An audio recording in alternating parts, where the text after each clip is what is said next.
Hey guys! Tonight, we're stepping straight into a moment where you're holding the crown, but not the blessing. Imagine a cold wind sweeping through the cathedral, the echoes of your footsteps bouncing off ancient stone, and everyone bowing low, except the one person who matters most, the Pope. Yep, tonight, you're the Emperor, but only technically. Your robes are velvet, your sword glimmers, your banners unfurl with the imperial eagle. But deep down, something's off. There's no golden anointing oil. No papal fingers raised in holy approval, and you feel it, not just in your bones, but in the way everyone looks at you polite. Yes? Respectful. Maybe, but with just enough hesitation to make you wonder if you're truly wearing that crown, or just borrowing it. So, before you get comfortable, take a moment to like the video and subscribe, but only if you genuinely enjoy what I do here. And hey, let me know where you're listening from and what time it is where you are. Now, dim the lights. Maybe turn on a fan for that soft background hum. And let's ease into tonight's journey together. The ceremony goes ahead without a hitch. At least officially. You kneel. The crown is placed on your head. And the choir belts out the kind of Latin that makes your skin tingle. Trumpets scream victory. You stand up as emperor, but the title echoes hollow in your chest. Because one thing's missing. That holy seal. That papal nod? That moment where the Pope declares before heaven and earth that your rule is God's will. Without that, you're just crowned. It's not that the Pope refused. Exactly. That would be too dramatic. He just didn't show up. Sent regrets. Claimed he was preoccupied with pressing matters of ecclesiastical governance, which is Latin for, yeah, I'm not coming. And so your rule begins with a shrug from Rome. Historians still argue whether this was deliberate sabotage or just a scheduling conflict. Popes have been known to disappear during inconvenient coronations. Some claim it was a jab at your lineage. Others say the Pope was angling for more control over your future decisions. Either way, the absence is deafening. You try to brush it off? After all, you've got armies, land, and a very ornate scepter. Who needs Vatican approval? But you quickly realize, everyone seems to care. That night, at the celebratory feast, your guests offer toasts that are just a little too vague. One noble calls you a beacon of power in the secular sphere. Another praises your dedication to imperial stability. But no one dares say the word holy. Even your court poet, paid in gold and fear, can't quite bring himself to write a stanza that doesn't include the phrase pending recognition. You try to laugh it off. You remind your advisors that Charlemagne probably didn't have to wait around for papal approval either. Which, technically, isn't true. Charlemagne had the Pope practically launch him into holy orbit. Still, you repeat it like a mantra. I'm emperor because I am. Not because of some hat in Rome. Deep down, though, it gnaws at you. Like a pebble in your boot. Not enough to cripple you, but always there. Worse still, your rivals notice. Across the border, one prince mocks you as the half-emperor.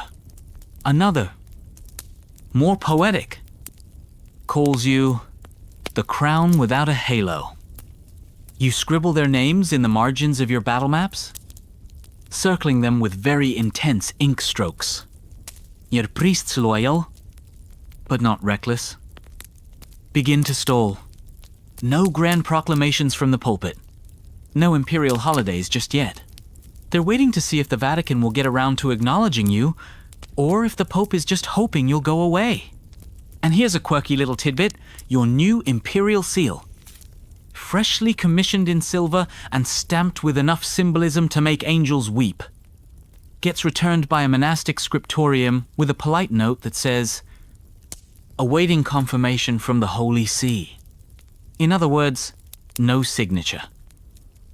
No. Respect. You realize now, being emperor isn't just about military power or bloodline or who hands you a crown. It's about perception. Legitimacy. That slow burning spell of belief that makes your enemies hesitate and your allies kneel. And the Pope, he controls the incense, the theater, the divine PR machine. You may command armies, but he commands the idea of you. That night, you sit by your window and watch the torches flicker along the palace walls. You imagine what Rome looks like right now. Probably smug, probably sipping wine by candlelight, probably chuckling at your predicament. Still, you've got the crown.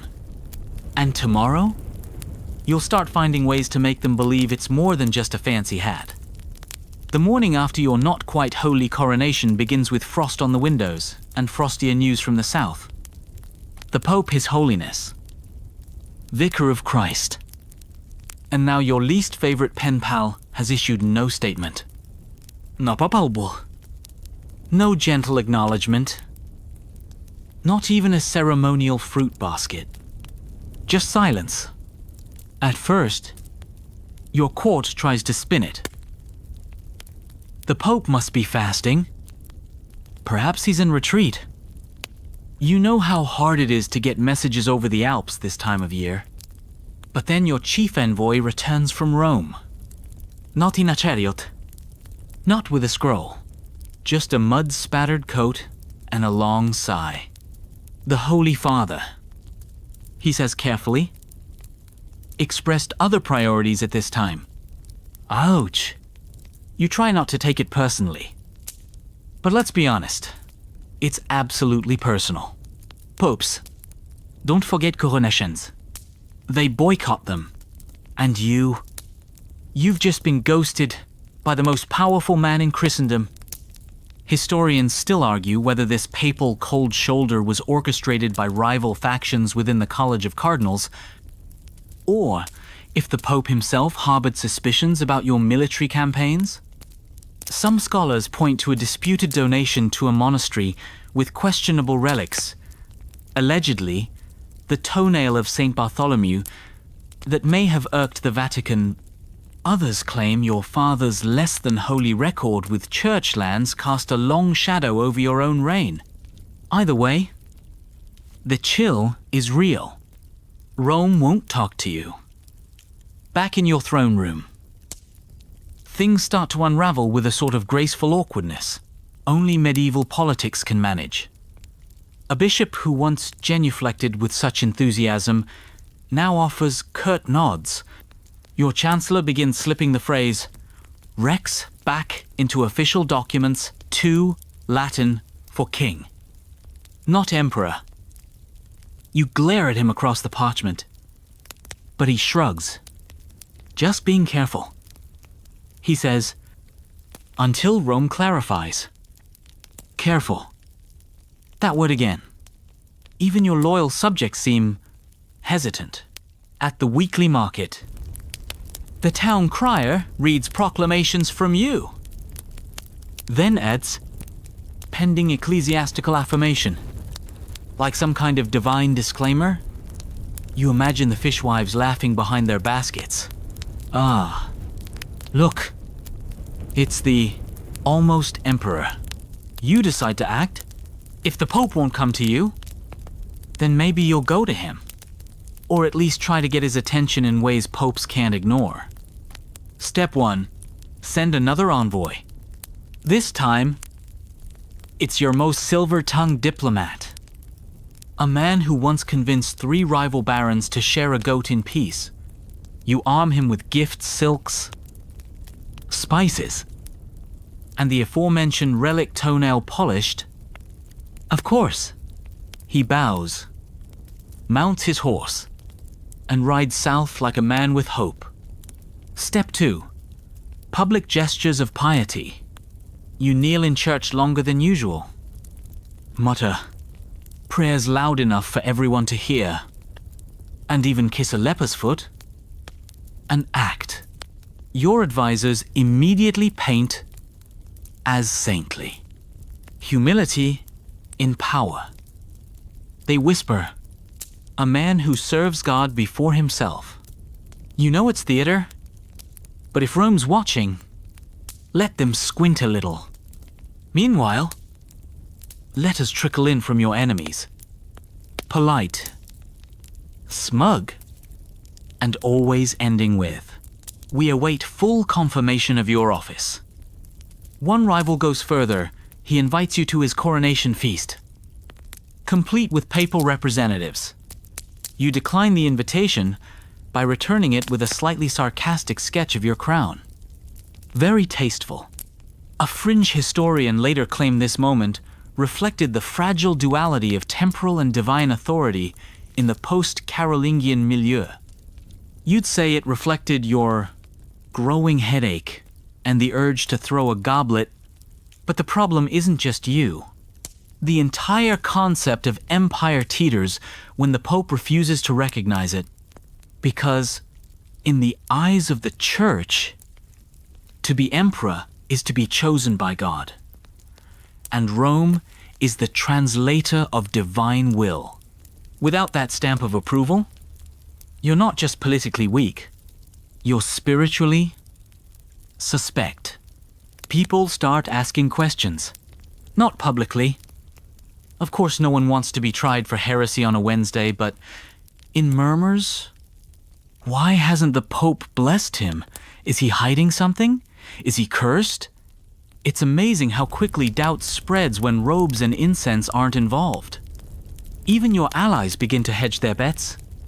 One noble suggests you consider a reconciliation tour. Another offers to mediate a humble letter of clarification to Rome. You suppress the urge to scream, and yet your people still need leadership. Your army still expects orders. Winter's coming. Taxes are due. And the roads are clogged with both pilgrims and problems. So you do what every clever emperor does in a crisis? You fake it? You start acting more imperial than ever. Processions through the streets. Golden banners flying. Decrees with lavish calligraphy and even more titles than before. Defender of the Faith unofficial. Guardian of the West self-declared. And your personal favorite, protector of the papal future. You chuckle at that last one. A little spicy. Perhaps, but if Rome won't acknowledge your crown, you'll drown them in symbolism.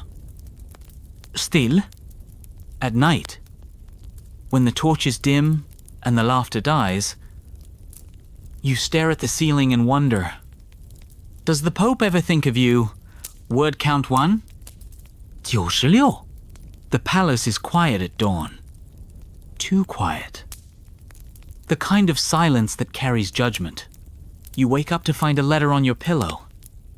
Not from the Pope, please. We're not that lucky.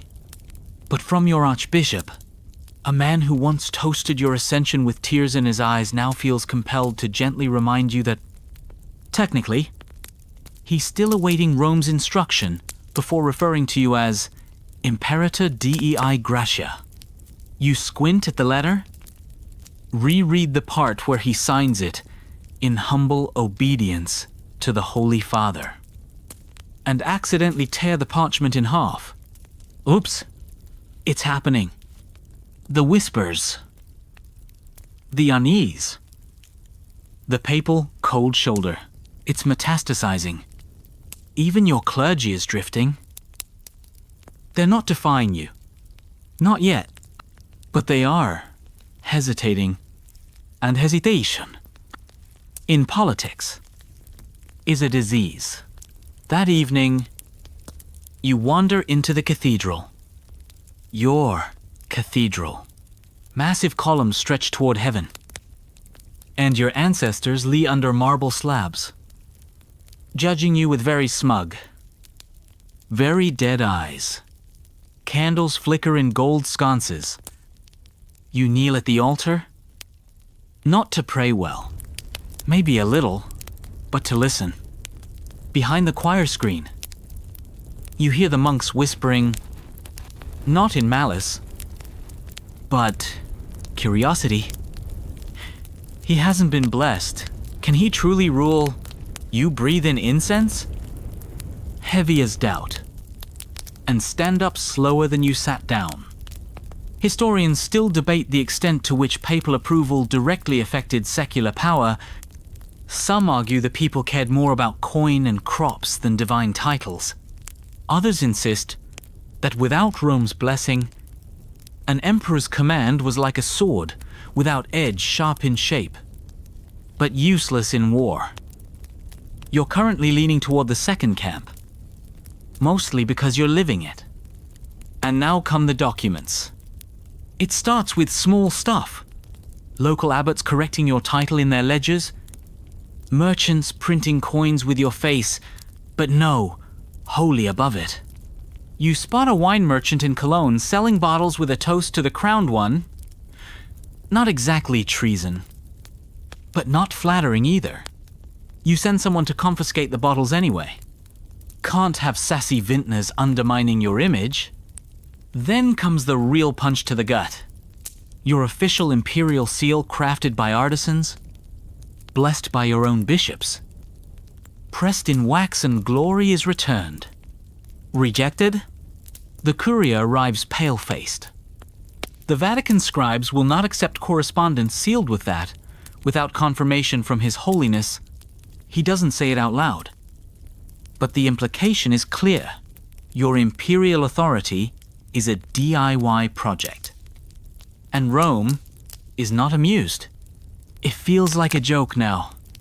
You, sitting on a throne, commanding men, commanding armies, and yet your authority melts like candle wax in front of papal silence.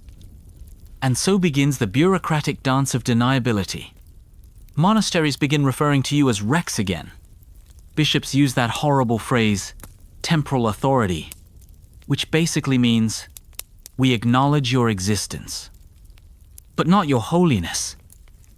Your clerks adjust forms with a reluctant quill stroke.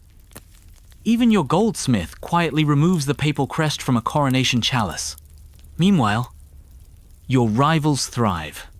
You receive reports that the Duke of Burgundy has hosted 3 cardinals for a hunting feast. A feast with cardinals. You've barely gotten a footnote. The King of Aragon has commissioned a papal mural of Saint Michael stabbing a demon who suspiciously resembles your likeness. Coincidence? Sure. And then there's the gossip. The emperor is cursed. The Pope won't touch him because of secret sins. One rumor says you once tried to tax the church, which, fair. Another, that your crown was forged with stolen gold from a heretic's grave, which, okay, less fair. In one monastery, the scribes reportedly write your name in lowercase. Lowercase? That's basically spiritual graffiti. You call an emergency meeting. Your advisors are seated around the long table, illuminated by dripping wax and stress. We need action. You say, slamming your palm on a stack of unsigned treaties. If the Pope won't recognize me, we make the people forget he has to. There's a pause. Then someone says, we could crown you again. Silence. Then snickering. Then silence again. You raise an eyebrow. I'm serious. And just like that, the idea is born. If Rome won't bless you, you'll bless yourself. A new ceremony. Grand, theatrical, held in your most loyal city. With all the trimmings, incense thicker than fog, hymns so loud they make angels wince. And this time, you don't invite the Pope. You dare him to object. But first, you'll need allies. And that's not going to be easy. Because right now, you're not just a man with a crown. You're a man without a context. A monarch in a kingdom where divine authority is being redacted by omission. Rome's silence is a vacuum. And you can feel yourself slipping into it. Still, you have options. You always do. And you're not done yet. You'd think being emperor meant you got the final word. But lately, it feels like everyone else is speaking for you, cardinals.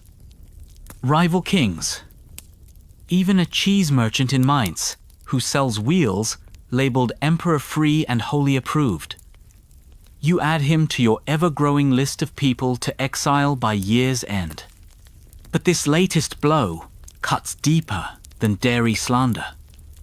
Your scribes come bearing news from the cathedral city of Trier, a council of bishops is convening, and you're not on the agenda. Not your coronation. Not your authority. Not even a polite. What do we think of this guy? It's like you've been edited out of your own reign. One bishop, your bishop, mind you suggests, very diplomatically, that perhaps Rome's opinion should not be challenged so publicly. You stare at him, then at the crucifix behind his head, and resist the urge to throw something sacrilegious. You're not losing your empire. You're losing the idea of it. So you pivot. Because if papal approval is the game, you're going to learn the rules and maybe bend them into something useful. First move, reclaim the narrative. Your court poet is summoned. He's mid-breakfast, halfway through a pomegranate, and a lament about how inspiration is a cruel mistress. You wave his complaints aside and order a new, epic, one that paints your coronation as divinely guided, whether Rome said so or not. He gulps, bows, and gets to work.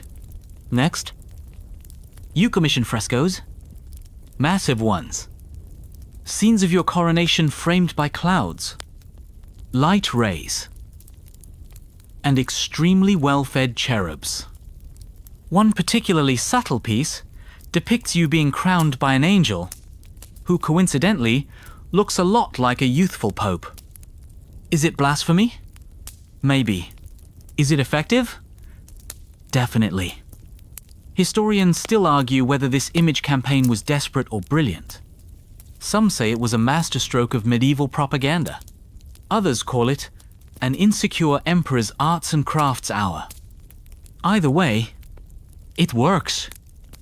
People start whispering less, bowing more. The streets of your capital swell with pilgrims, curious to see you. The holy, not holy monarch who dared to stand alone. And just in time. 2. Because here come the messengers from your enemies. The King of Bohemia has written a formal petition to the Pope, suggesting that the imperial title be reconsidered. He even includes a list of possible replacements himself first. Naturally. You tear the letter into pieces so small, your scribe has to bring tweezers to clean them up. Then there's your cousin, the ever-slimy Duke of Swabia, who starts signing his letters by God's will and Roman favor. Ruler of the future. You contemplate launching him off a balcony. Instead, you send him a loaf of very stale bread, shaped like a crown. Petty. Yes. Satisfying. Also yes. In the midst of all this, the people begin to shift. Not out of love for you, necessarily, but out of exhaustion. Politics exhausts them. And your resolve, strangely enough, becomes its own kind of holiness. You're still here, still commanding armies, still refusing to blink first. And that kind of stubbornness has its own sacred weight. So, you push further. You throw a feast celebrating divine continuity. You give alms like your treasury's spring-loaded. You walk barefoot through the capital on the feast day of Saint Benedict. Rob is dragging. Blood soaking through linen. The crowd gasps. You nearly faint. The next morning, someone claims they saw your footprint glowing. You do not confirm or deny it. One scholar, Century la Terre, would refer to this moment as the invention of imperial charisma. But charisma can't substitute for paperwork. And your paperwork is still being bounced back from Rome with notes like impermissible phrasing, questionable Latin, and His Holiness is on pilgrimage. Try again later. You try flattery. You send the Pope a new illuminated manuscript, an exquisitely painted gospel with a frontispiece showing St. Peter offering keys to, well, someone with a suspiciously emperor-shaped beard. The messenger returns with a single note. Beautiful work. But we don't negotiate through pictures. Fine. You try something bolder. You start referring to yourself not as Holy Roman Emperor, but as Defender of Christendom. Not technically accurate, but certainly poetic and hard to object to without sounding unchristly. You fund a few crusading efforts, write letters to distant abbots, and frame your cause as not just about you, but about the unity of the faithful. And slowly, people start to parrot it. Merchants write it on receipts. Bishops mention it in sermons. Even your baker starts stamping Defender bread into his loaves. You haven't won the Pope, but you've done something nearly as important. You've stopped waiting, and you've reminded the world that crowns aren't given, they're believed in. The smell of incense still lingers in your robes. 3 processions in 1 week will do that, but despite your best efforts to outshine Rome with pomp and poetry, a stubborn fact remains. You are still not officially recognized. And in medieval Europe, that means you're basically a really enthusiastic cosplayer with a crown budget. It starts subtly. A count from the northern marches sends his annual tribute, but addresses the parcel to King of the Germans, not Emperor. You pose, reread the label, then pass it to your chamberlain with the dead-eyed stare of someone seriously reconsidering diplomatic immunity. Next, the cathedral in Metz delays its tribute sermon, citing a need for liturgical clarification. You know what that means? They're waiting to see if the Pope blinks. You lean back in your chair, exhale through your nose, and mutter, "Clarify this." Though no one laughs because they're too busy pretending not to panic. But the kicker, the royal seal returns unopened. It's a gift, beautifully bound documents with your monogram, silver-tipped parchment, and a delicately inscribed opening to His Holiness, the Supreme Shepherd of Christendom. In humility and reverence, from your devoted emperor, back in your hands. The package is untouched, the wax unbroken, the statement devastating. Historians still argue whether the Pope's silence was deliberate strategy or political stalling. Some suggest he was under pressure from anti-imperial cardinals. Others claim it was a test of your obedience, designed to humble you into making concessions. A few fringe scholars even whisper that the Pope was trying to provoke a schism. Betting you'd snap first. You don't. Not yet. Instead, you sit in your garden beneath bare-limbed apple trees. biting into fruit that tastes far too bitter this season. You stare at a statue of Constantine and wonder, was his crown this heavy? Was his patience this tested? Probably not. Constantine had the advantage of being dead. And yet, as winter sets in and the sun vanishes by mid-afternoon, something shifts in your court. The mood grows sharper. Advisors become more direct. Your chaplain dares to ask, what if Rome never recognizes you? You blink. It's a question no one's spoken aloud until now. What if? Do you relinquish the title? Do you grovel before a papal envoy? Or do you carry on? A rogue emperor. A crowned anomaly. The idea isn't as absurd as it once felt, because you're starting to realize if the Pope refuses to acknowledge you, maybe it's he who's out of touch. And then something unexpected happens. One of your bishops, an old, sniffling, fond of mead kind of man, rises during Vespers and declares, without warning, the emperor is emperor. Because the people know it to be so. A beat of silence, then cautious murmurs of approval. He is immediately summoned to Rome. Of course, you send him off with a wink and extra wine for the road. Say hello to the cardinals for me. You quip. And he laughs so hard he coughs for 10 minutes. You suspect he'll be defrocked, but he's lit something in the weeks that follow. Similar murmur spread. A priest in Saxony writes a sermon entitled Crown and Cross, Both Instruments of Burden. A monk in Bavaria pens an anonymous treatise suggesting that emperors rule by divine appointment and necessity, whether or not the Pope signs the form. You don't encourage it, but you don't stop it either. Instead, you start leaning into your role with quiet defiance. You hold open courts and invite grievances. You reduce grain taxes before Lent. You personally visit 2 plague-struck towns, kneeling beside the sick, laying hands on their foreheads as if you're already canonized. People start calling you our sovereign shepherd. You raise a brow at that nickname, but hey, if it works, it works. At night, you still stare at the unopened letter from Rome. You haven't burned it, you haven't opened it either. Because maybe this is what being emperor really means. Not waiting for someone to name you, but acting so fully in the role that no one remembers a time when you weren't it. Still, part of you wonders what would happen if you did open that seal. What if it's finally the acknowledgement you've craved? What if it's another silence? What if it's worse? But not tonight.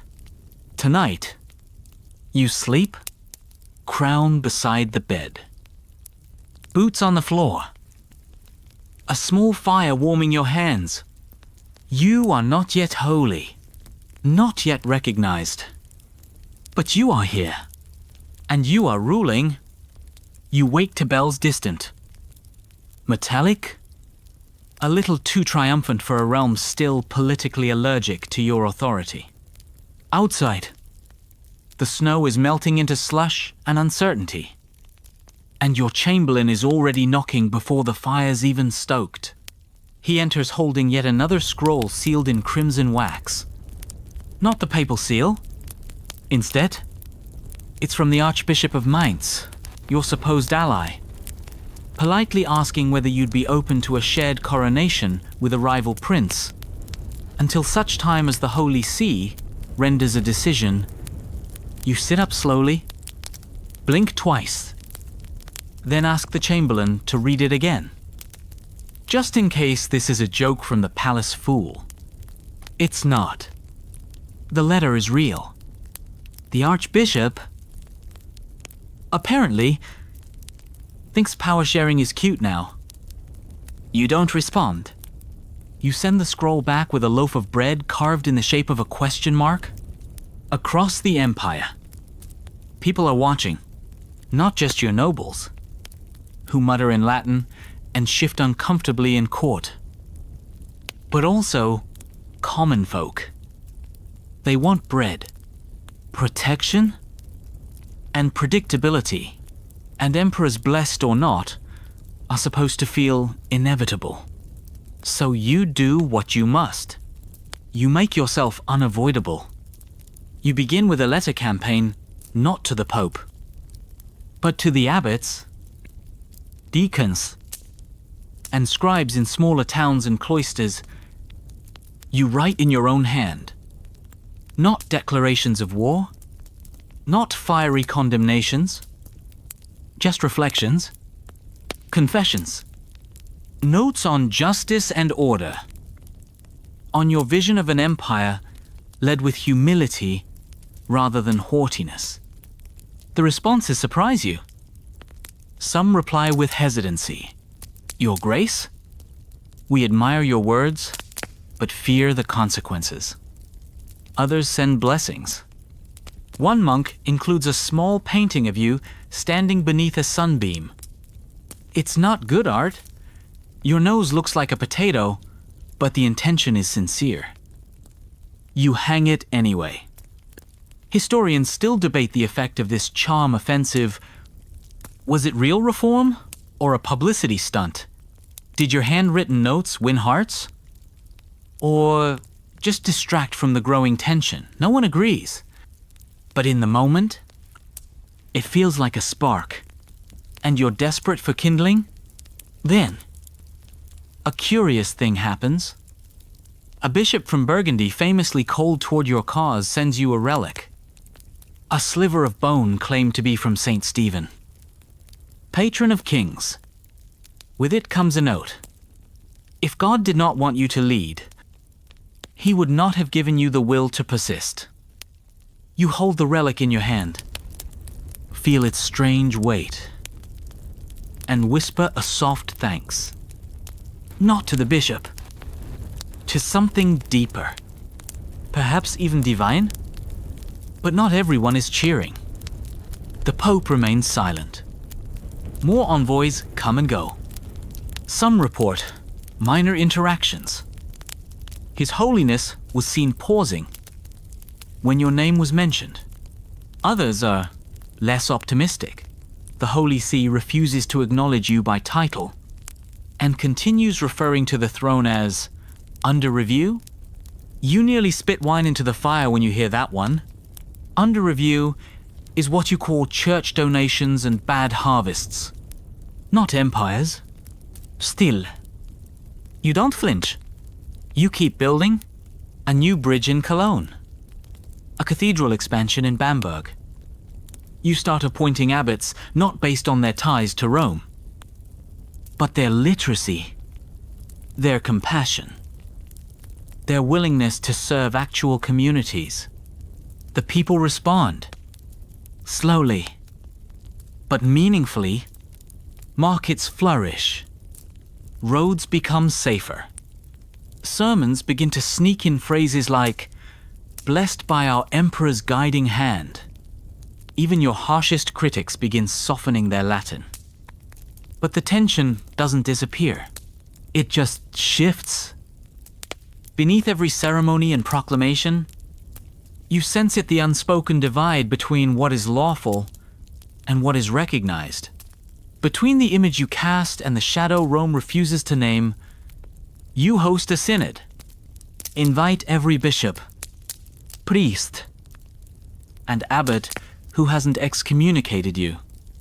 You call it the Council of Continuity. Bold. Maybe too bold. But they come reluctantly, warily, curious. You don't sit on a throne. You sit on a bench like everyone else. You listen for 3 days.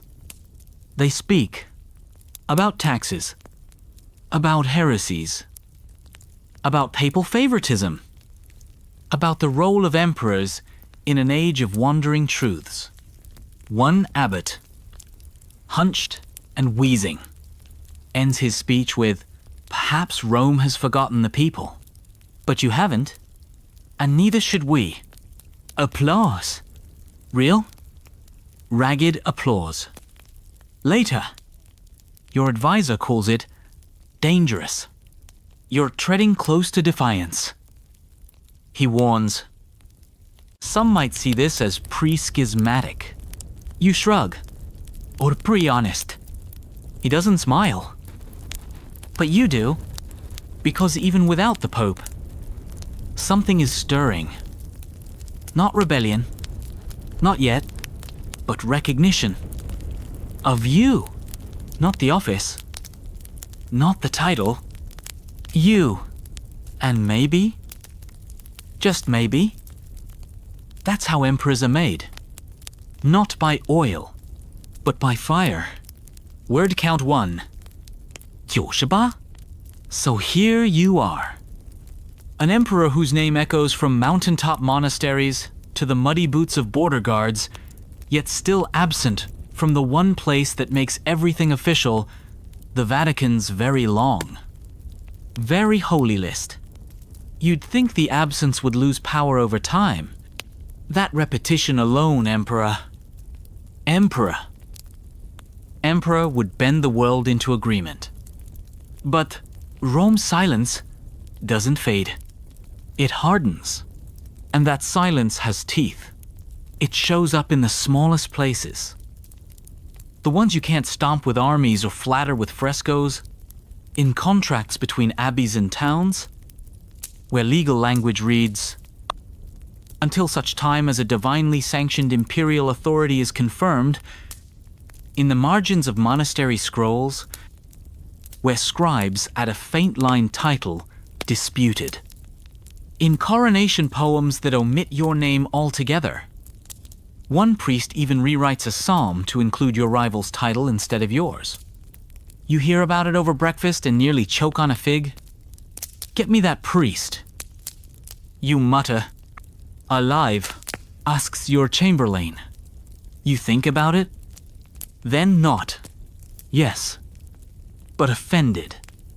Your temper flares more often now. Not in public, but the walls of your study are bearing scars. One tapestry hides a fist-sized hole. Another conceals a list of every cardinal who's ever ignored you, drawn in ink and knife tip. Historians still debate whether this was your descent into paranoia or a perfectly reasonable reaction to ecclesiastical snubbing.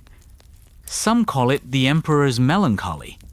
Others argue you were finally realizing the absurd fragility of your position, that all your strength could still be undone by a bishop with a scroll and an agenda. Because the truth is, your throne doesn't float on gold or steel. It floats on agreement. And the Pope is refusing to agree. So what do? You throw a miracle festival? It's audacious. It's theatrical. And it's absolutely what the people need. For 3 days. You host open prayers, healing ceremonies, and relic unveilings. You parade through the city, barefoot, flanked by monks, chanting your name like a litany. You kiss babies, bless bread, and weep convincingly during hymns. And miracle of miracles, a blind man claims he can see. Was he actually blind? Probably not. But he's convincing, and suddenly, the crowd believes. They cheer.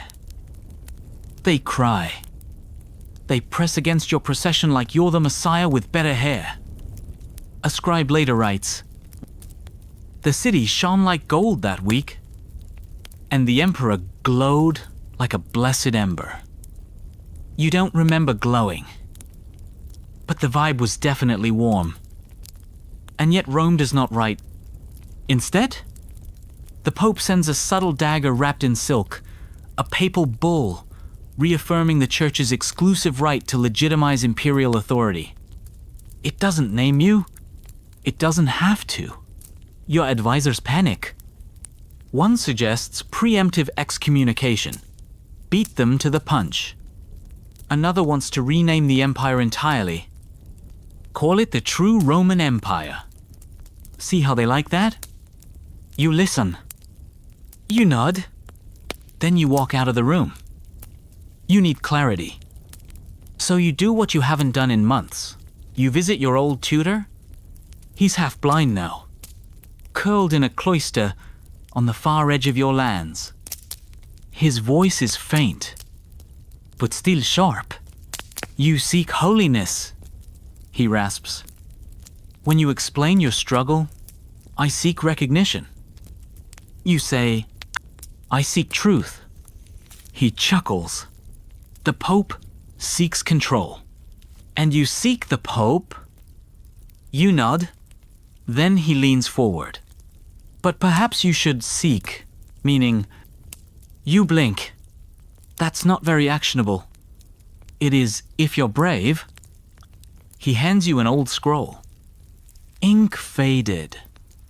Edges frayed. It's a copy of a forgotten sermon. Preached by a monk centuries ago.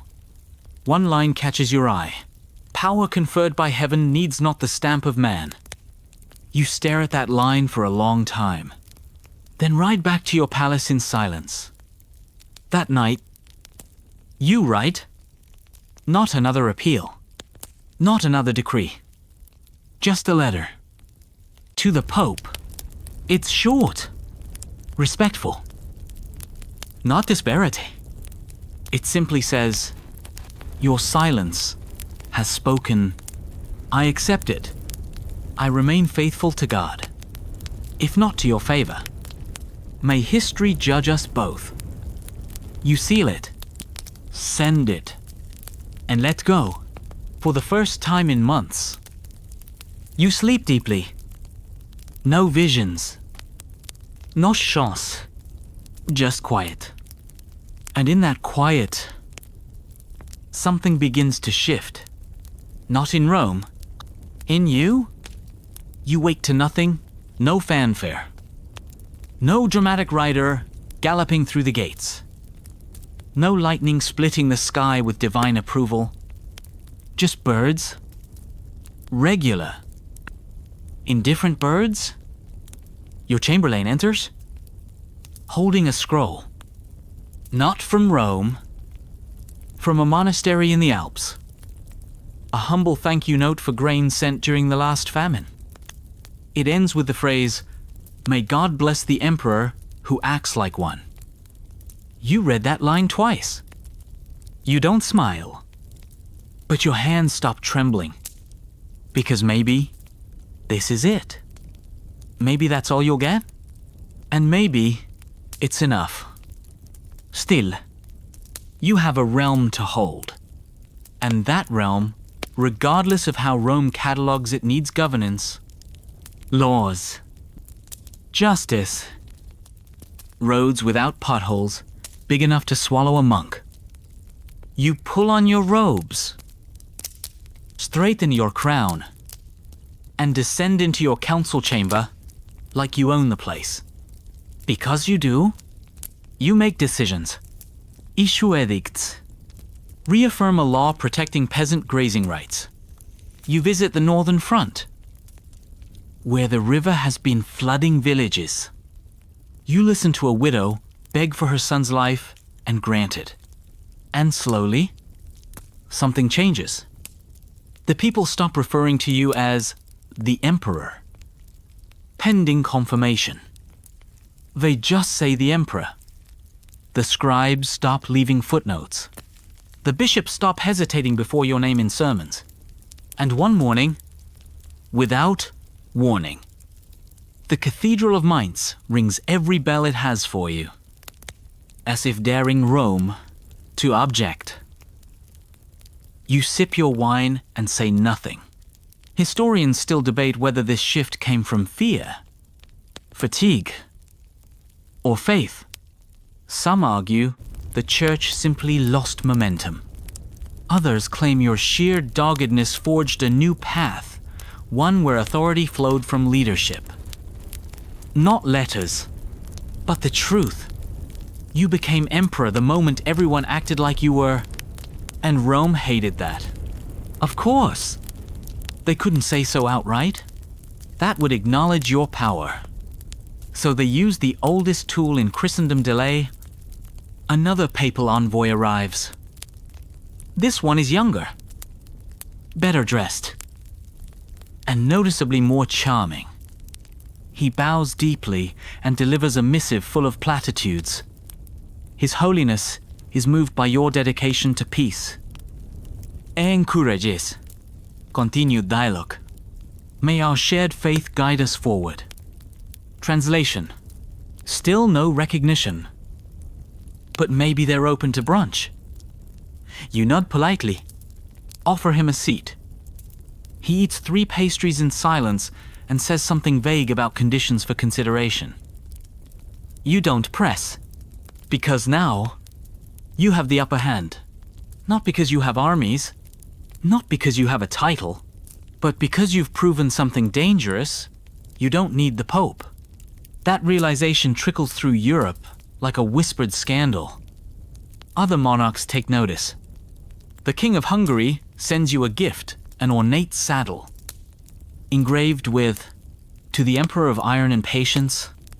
The Doge of Venice stops avoiding your name in letters.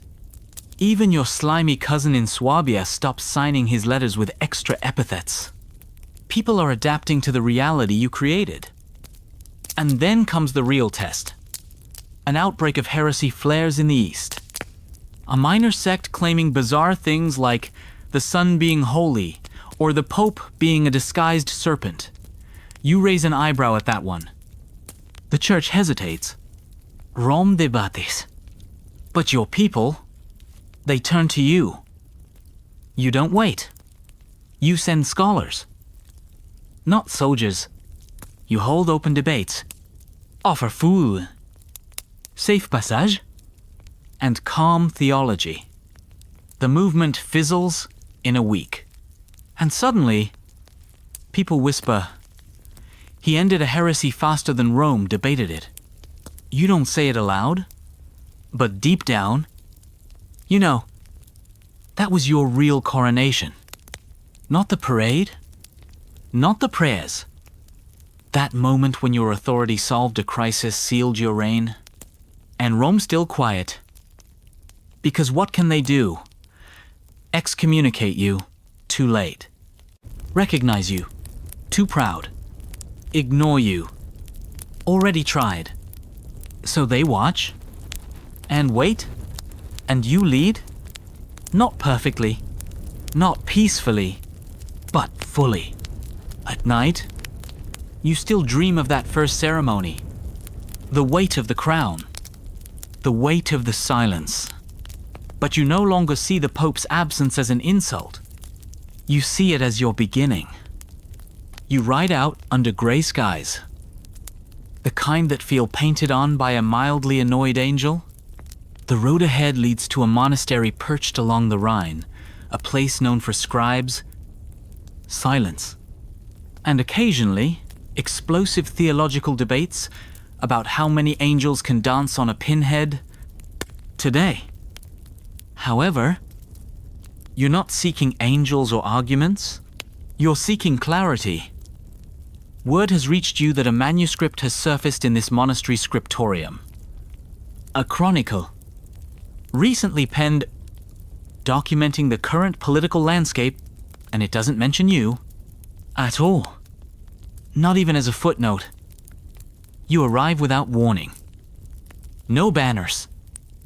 No fanfare. Just you. Your guards, and an uncomfortable silence that follows wherever imperial legitimacy has been a bit wobbly lately. The abbot meets you at the gate, blinking, like a man who didn't expect his Tuesday to include an emperor. You're polite, gentle, but firm. I hear your scribes are writing history. You say, "I'd like to read a draft." He gulps. You are shown inside. What you read makes your jaw tighten. The manuscript refers to a time of vacancy. It chronicles a vacuum of divine imperial guidance.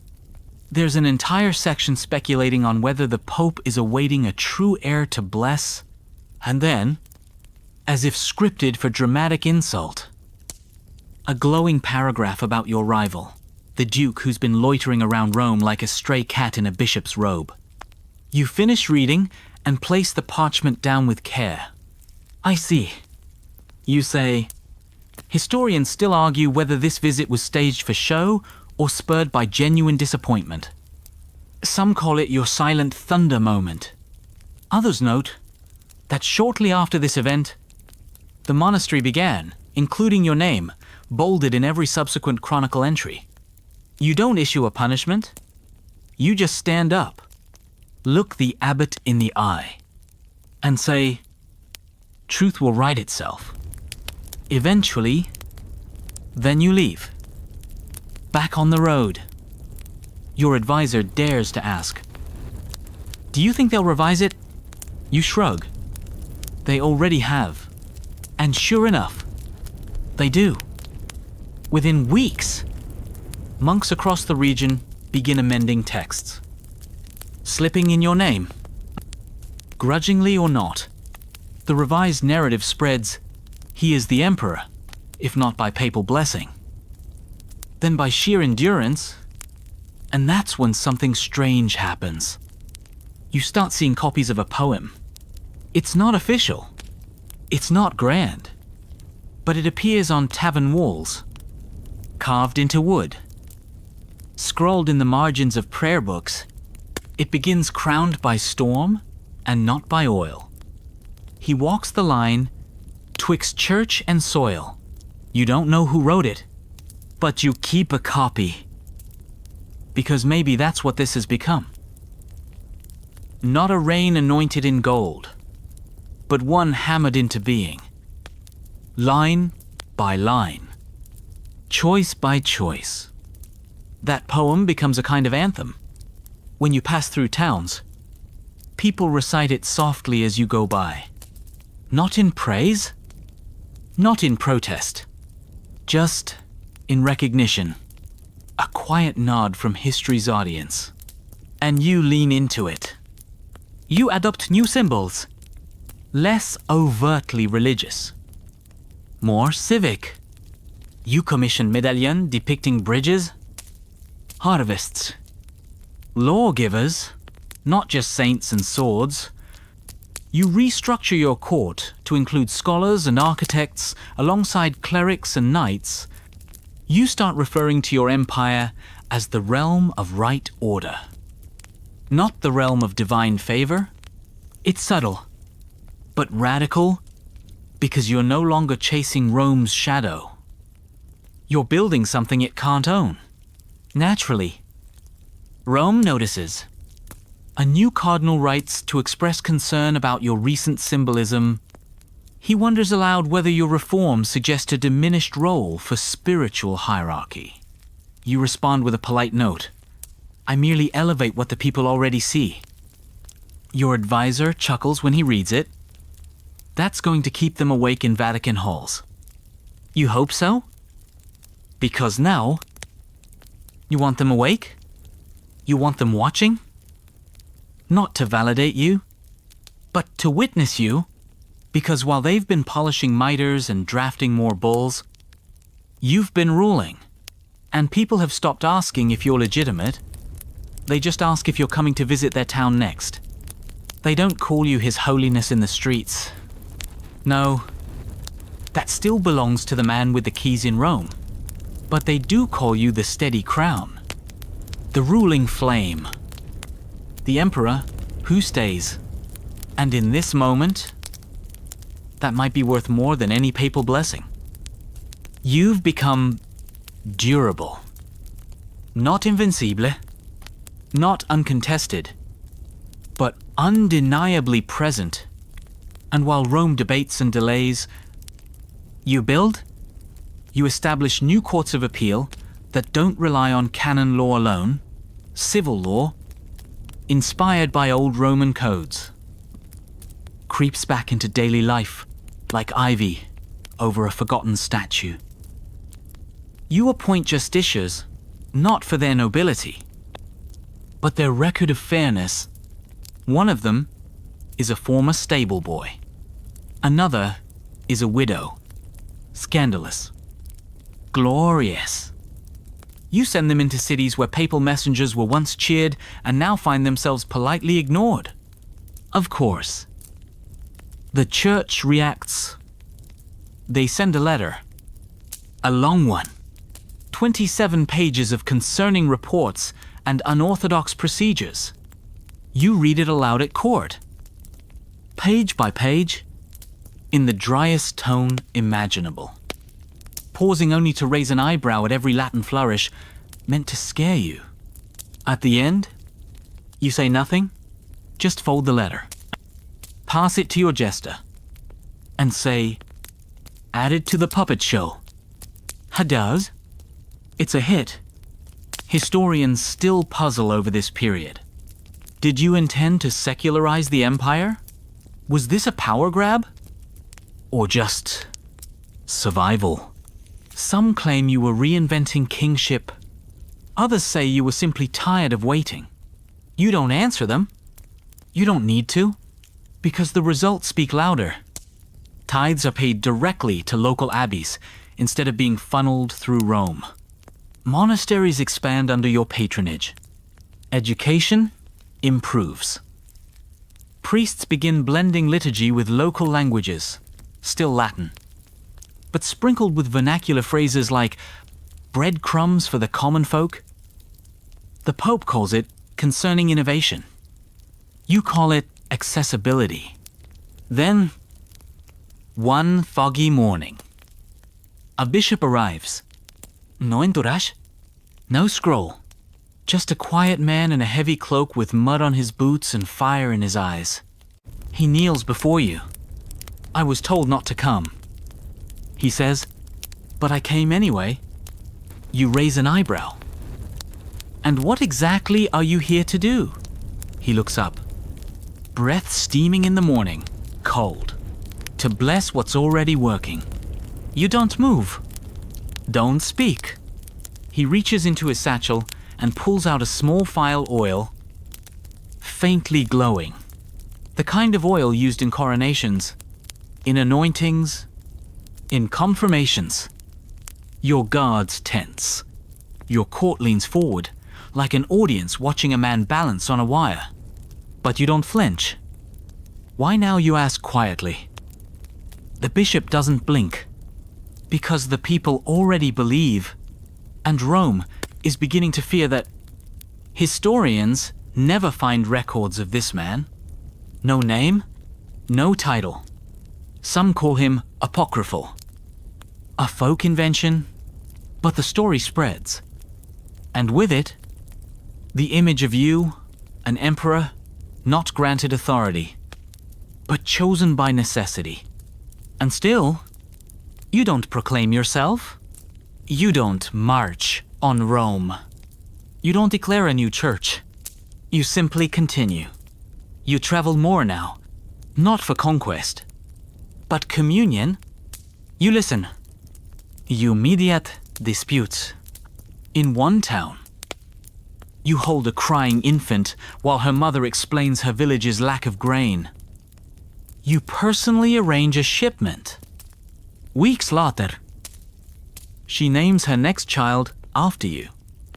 You suggest something shorter. She declines. Back in your court, artists begin depicting you differently. Not on a throne, but walking, surrounded not by angels or saints, but people merchants, mothers, soldiers, scribes. One tapestry even shows you sitting at a table with farmers. A cardinal writes to object. You hang the letter next to the tapestry, and still no word from the Pope. By now, his silence feels less like punishment and more like impotence. Because in refusing to bless you, he's taught people to stop needing that blessing. Your empire becomes not rebellious, but resilient. A realm where approval comes from outcomes, where crowns are earned in fields, not fonts. And while Rome holds fast to ritual, You hold fast to results. You no longer worry about titles, because wherever you go, the people kneel. Not because they were told to, but because they chose to. You're back in the capital when the rumors start to thicken like soup left too long on the fire. Whispers in the palace corridors. Snickers in cathedral cloisters. Someone says the Pope is preparing a new edict. One that will formally bar unrecognized rulers from claiming imperial titles. Retroactively. Which is to say, you don't panic. You do. However, crack a walnut with such force that it shoots across the room and hits your map of Italy right on Rome. Coincidence? Maybe not.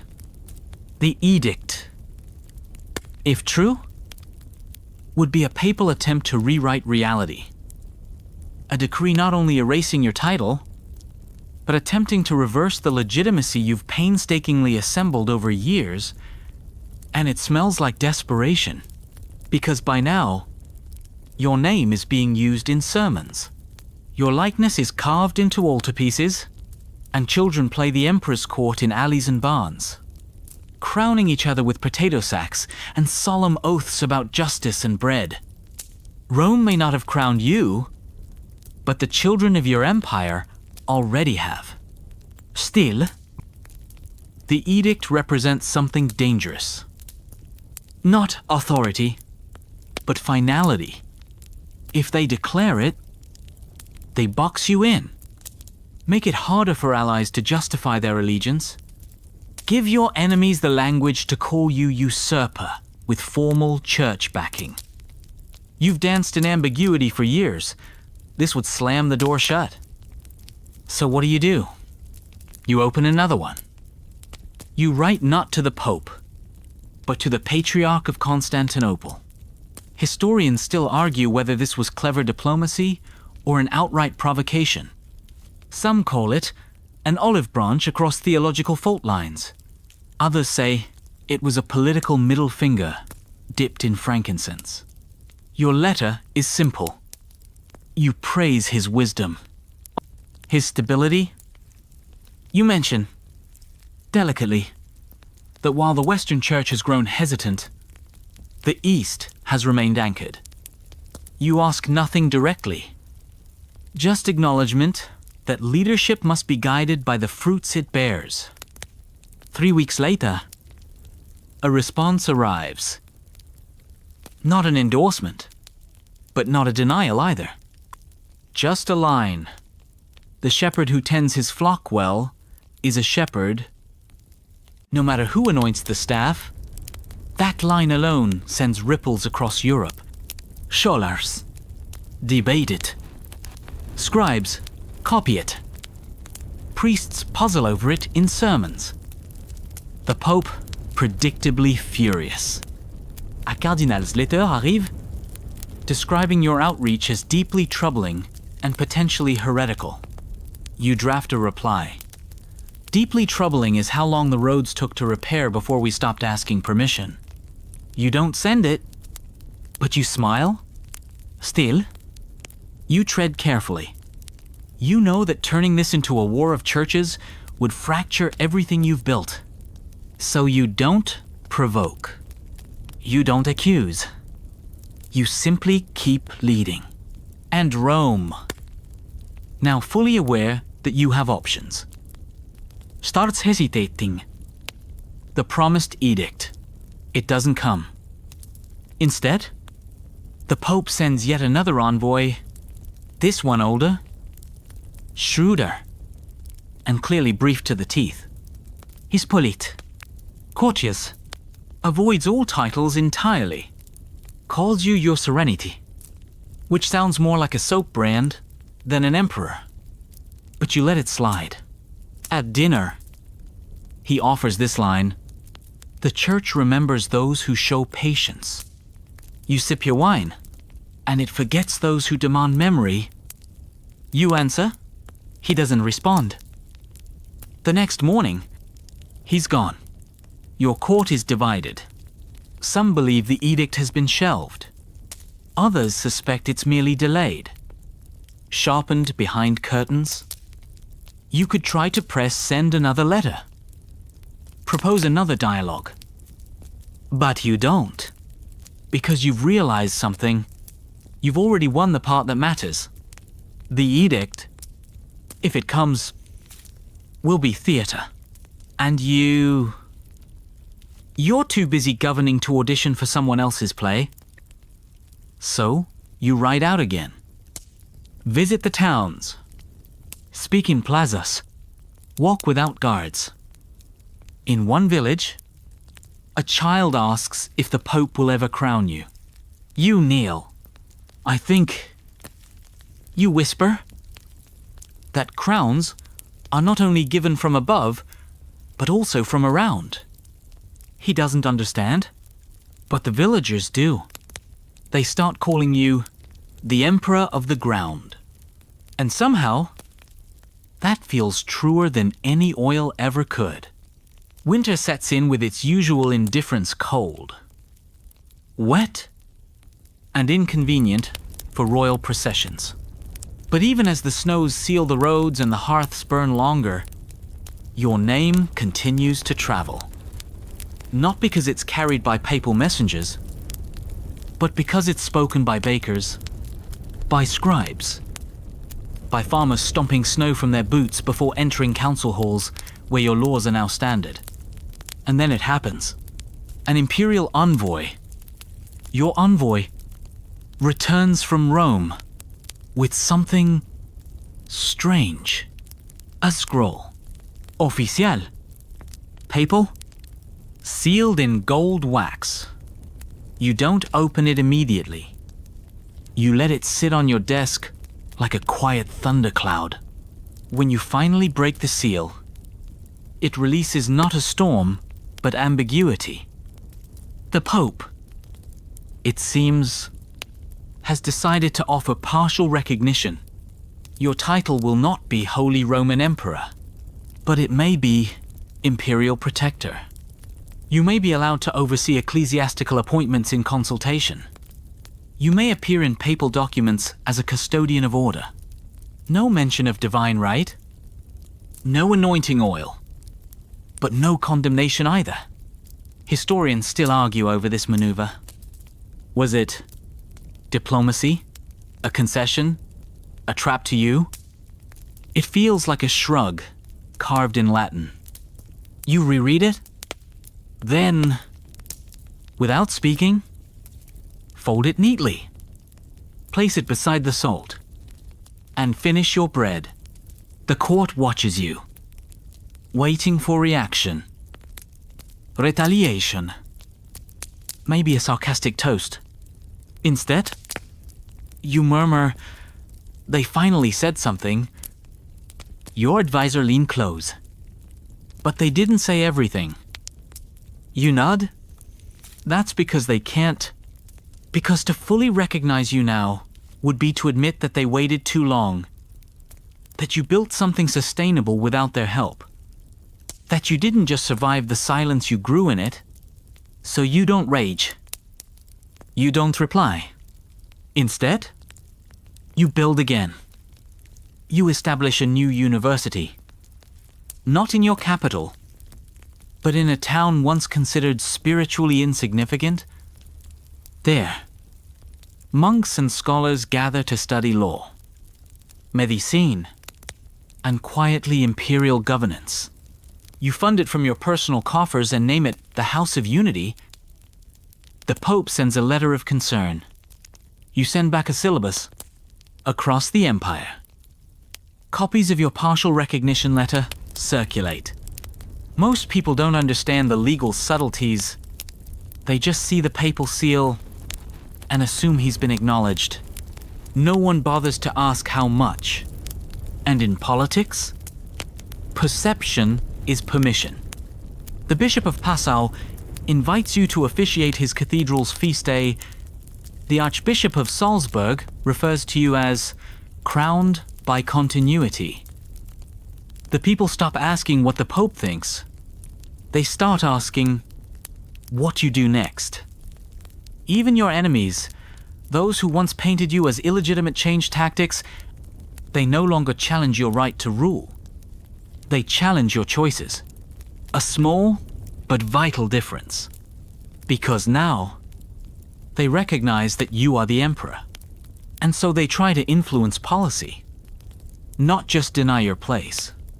That's how you know you've arrived. Not when the Vatican admits your name, but when your critics stop arguing with your title and start arguing with your taxes. Still, you remember the early days? The uncertainty, the sneers, the silence that felt like exile. One night, while riding through the countryside alone, no crown, no guards, just a warm cloak and a stubborn horse, you pass a small shrine. Inside, a carved wooden saint smiles serenely over flickering candles. And just below it, a note. For the emperor who leads, even without permission. You don't take it. You just sit for a while, letting the waxy air and wood smoke soak into your clothes. This is the empire you've built. Not a palace, but a presence. Not a blessing, but belief. Word count 1. 98? Spring stirs reluctantly, as if unsure whether it's truly welcome in a world ruled by a man still not crowned by Rome. The snow melts, leaving behind muddy roads and clearer truths. And while the sun returns, it finds an empire that no longer waits for light from the Vatican to decide when to grow. Your court no longer meets with daily dread over what the Pope will say next. No, they debate trade routes. Saltaxes. The best method for paving roads without bankrupting monasteries. In other words, governance. You've become the center of gravity. Not because you demanded it, but because everyone else started orbiting you anyway. Even the Pope's latest letter this time, a 5-paragraph expression of continued dialogue and concern for canonical boundaries, barely raises eyebrows in your chamber. You skim it, raise one finger, add it to the library under fiction. You say, your steward dutifully bows. Understood? Beside the legends and miracle tales, perfect. Historians still debate whether this new tone was arrogance or transcendence. Some say you became disillusioned with divine hierarchy. Others say you simply realized Rome needed your obedience more than you needed its oil. But what no one argues is this.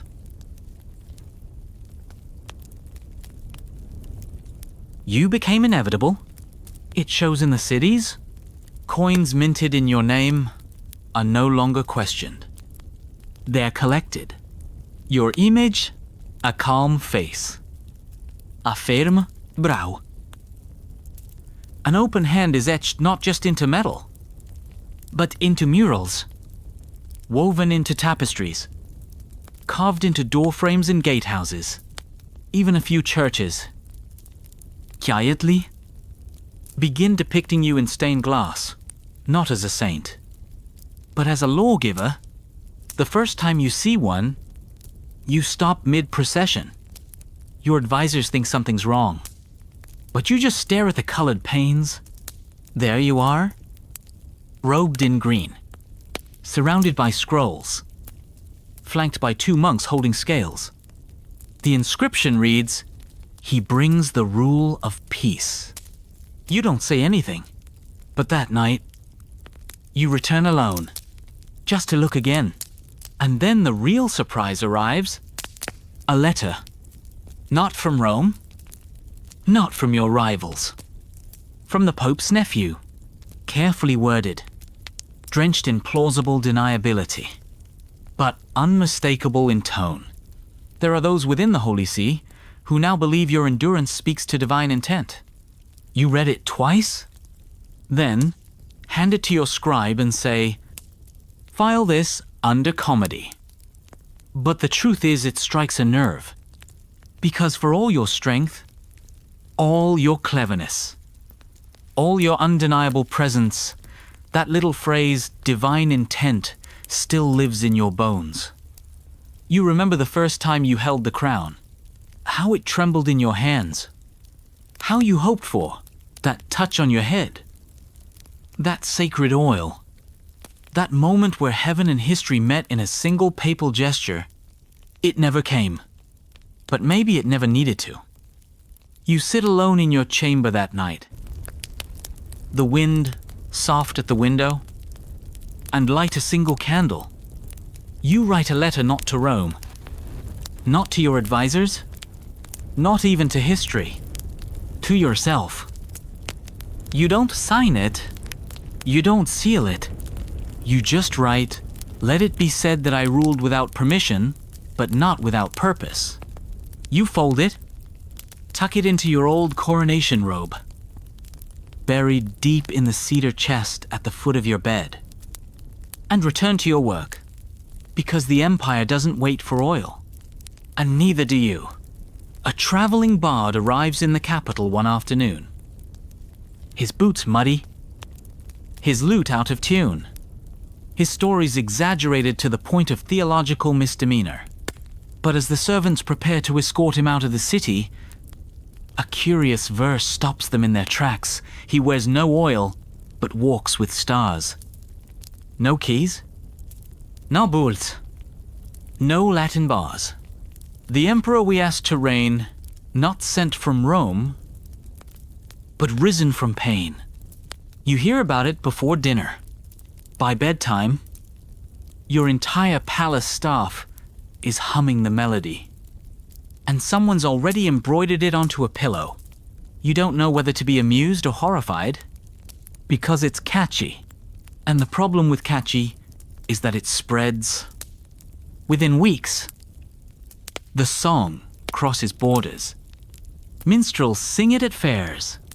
It echoes in alleyways, taverns, and eventually, most dangerously in the courtyard of a cathedral in Lyon, where a group of students harmonize beneath a statue of St. Peter. The local bishop is not amused. Rome hears about it, and now they have to respond. Not to your crown, not to your governance, but to your growing place in the imagination of the people, and that, Rome understands, is harder to counter than any army. So they summon a council. Not a full-blown ecumenical council, those take decades to plan, and even longer to interpret, but a small, selective colloquium of bishops and cardinals designed to review the limits and lineage of imperial legitimacy. Translation: a meeting to decide whether they can still get away with pretending you're a very well-dressed regional administrator. Historians still debate whether the colloquium was sincere or theatrical. Some call it the Council of Shadows. Others, more bluntly, label it Rome's Panic Room. You don't attend. Of course. But you do send snacks? Local cheeses, a cart of spiced wine, and a note that reads, "For your lengthy deliberations, may your tongues be quicker than your pens." It becomes a palace favorite. Meanwhile, you continue, not because you want to undermine the council, but because you don't need it. Your people are living in the empire you built. Roads are maintained. Laws are fairer. Schools are spreading. You've even started funding translations of ancient texts into vernacular tongues, once a dangerous idea. Now, a celebrated one. You're not erasing tradition. You're growing it. And then comes the inevitable irony. Rome, after months of mumbling, issues a new statement. It doesn't name you. It doesn't bless you.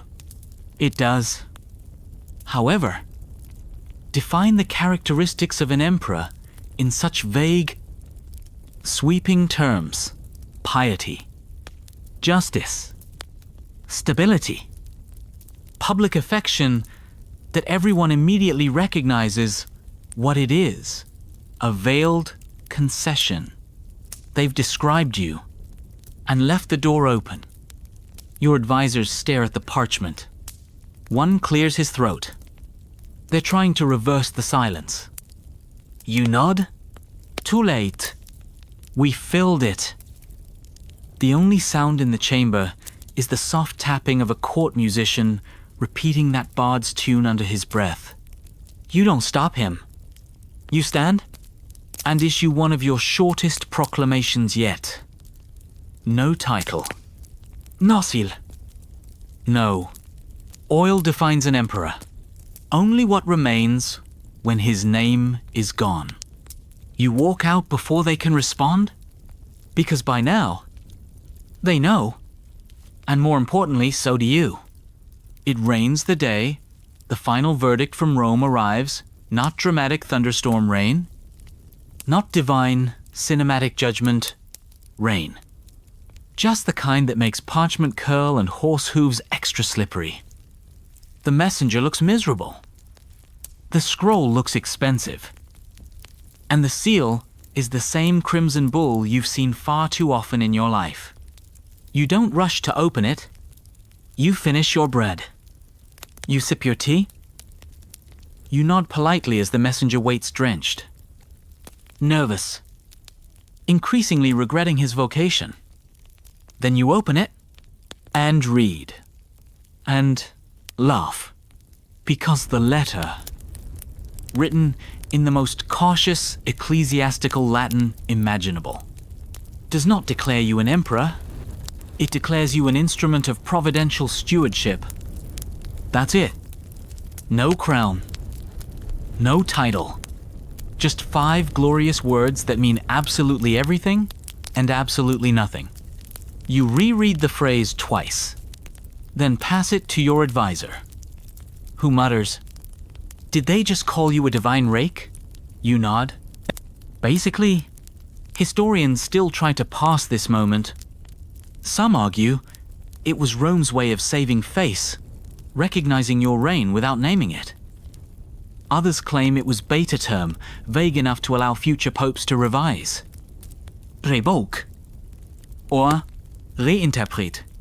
And one scholar wrote, with undisguised exhaustion, it was the most papal way to say fine. We get it. You don't respond? Publicly? At least, privately. You take that scroll, fold it into quarters, and place it next to the others in your private library, the shelf labeled Miscellaneous Attempts. Instead, you do something bold. You invite the people of your empire peasants, nobles, sholas, clergy to write down what they think makes an emperor. No names, no citations, just answers. You publish them. They pour in like spring rivers. The emperor listens when others preach. He builds a wall without asking for gold first. He remembered my child's name. He stood in the rain with us during the flood. He didn't need to be crowned to make us safe. And perhaps the most common phrase of all, he stayed. It becomes a kind of collective creed, informal, grassroots, unblessed, and unstoppable. And in its wake, something subtle shifts. Bishops stop talking about succession and start talking about legacy. Monks begin referring to this time not as an interregnum or theological problem, but as the stewardship era. And foreign rulers, they start writing to you first. Before Rome, one letter from Castile opens with, "To the Emperor of Resolve, may your shadow stretch far and your roads remain dry." You like that one? Frame it. And then a strange thing happens. The Pope writes again. This time, it's short. Just one line. Perhaps we both serve something larger than each other. You pose. No titles. No apologies. Just acknowledgement. You pen. No reply. You simply whisper. At last, you walk to the balcony of your chamber, overlooking the square. Below, the people bustle markets, humming, a boy kicking a ball, a monk playing chess with a baker. Life, untroubled by bulls and seals. A small group notices you and begins to chant softly. Not fanatically, our emperor. Not because he was named, but because he remained. You don't wave. You just stand. Because sometimes the truest crowns are the quietest. And sometimes you win not by being chosen, but by refusing to leave. You no longer flinch when they don't call you holy. You've outgrown that chase. The echo of oil on the forehead. The imagined weight of divine thumbs pressing legitimacy into your skull. What remains now is real. An empire that breathes without papal breath. A throne that stands, not because Rome built it, but because you refuse to leave it empty. And so, when a council of cardinals sends another invitation, this time to discuss terms of ecclesiastical normalization, you don't rage. Don't gloat. Don't even roll your eyes. You say, send them a clock. Your steward blinks. Clock. Yes? You say, tell them time moved forward.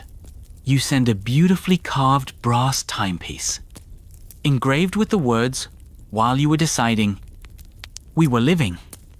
Historians still debate whether this was your finest act of petty statesmanship or the spiritual equivalent of a mic drop. Either way, it becomes legend. Copies of the phrase start showing up above church doors, carved into pews, even painted onto the shields of your soldiers. The church never officially responds, but they never forget it. Meanwhile, you continue laying foundations, not just metaphorical ones, real ones.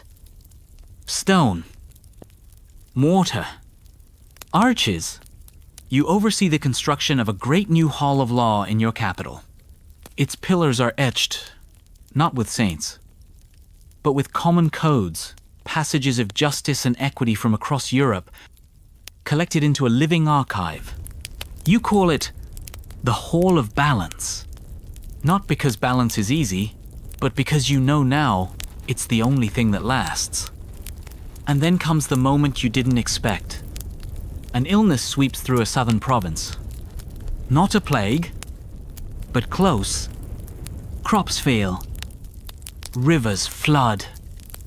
And the bishop, once a papal loyalist, writes to you, begging for aid. No salutation. No dance around titles. Just we need you. Please. You send grain. You send doctors. You send your son. He arrives not in armor, but in robes of service. He distributes bread with his own hands, wipes fevered brows, holds funeral vigils when the priests collapse from exhaustion.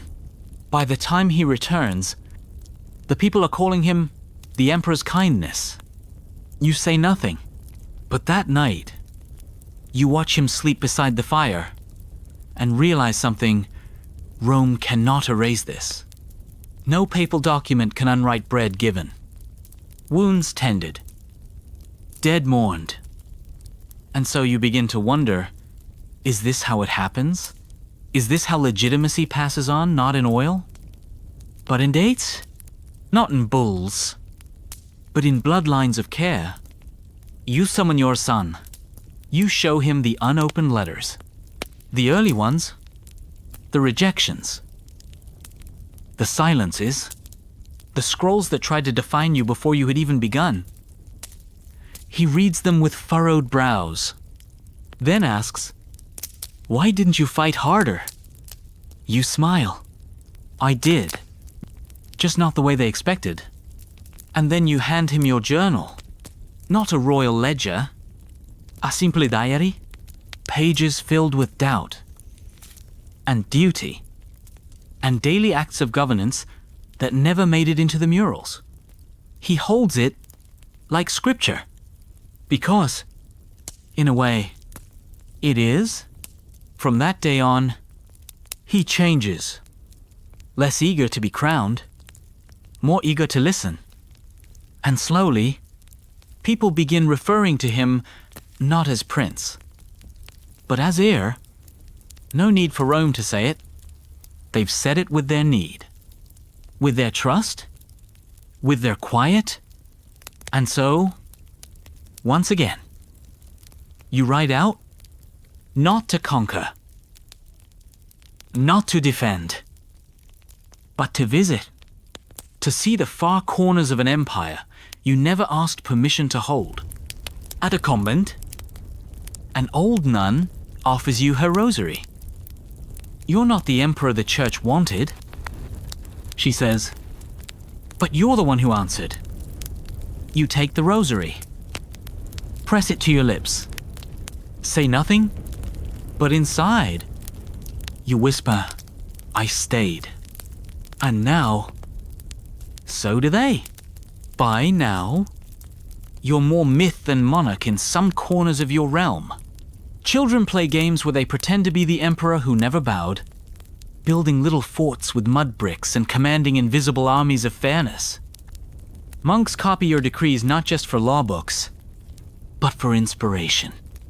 And in a fishing village along the coast, a boat is named after you, with no holy titles, just your name, etched into the wood with care. The boat's owner says, it floats because he does. You laugh when you hear that? A little too hard. Because it's true. You floated through all of it delay. Genial. Disappointment, and somehow, you never sank. And yet, something still nags. You feel it most in the quiet. Not in crowds or councils, but in the hush between breaths, in the early morning walks before anyone else stirs. You find yourself wondering, did you miss something by never being anointed, some ineffable seal, some divine whisper you'll never hear? You don't need it anymore. But wanting is different. You speak of it only once at twilight. On the palace balcony. To your confessor, I built all of this. You murmur, gesturing to the city below. But sometimes, I still wonder what it would have felt like to kneel and rise with that weight, that certainty. Your confessor pauses, then says, you've carried the weight longer than most ever hold it. And as for certainty, even the Pope loses sleep. You smile? That helps. Historians still argue over whether this melancholy shaped your later policies. Some point to your increased patronage of philosophy, your push for open theological debates in academic halls, even your decision to allow sermons that question church structure gently, but publicly. You weren't trying to undermine faith. You were trying to explore it. Your people notice, and, to your surprise, they follow. A new school of thought arises among the friars, ruled by resonance. The idea that leadership radiates not from elevation, but from echo, that a true ruler reflects the people's needs more clearly than divine decrees. You don't invent it, but you fund the printing press that spreads it. In response, a cardinal in Rome writes an entire book against it. It's called The Dangerous Fiction of Earthly Authority. You buy 12 copies. Distribute them to your scholars, because nothing spreads an idea faster than trying to silence it. Then something unexpected happens. A group of young theologians asks permission to compile your teachings. You hesitate?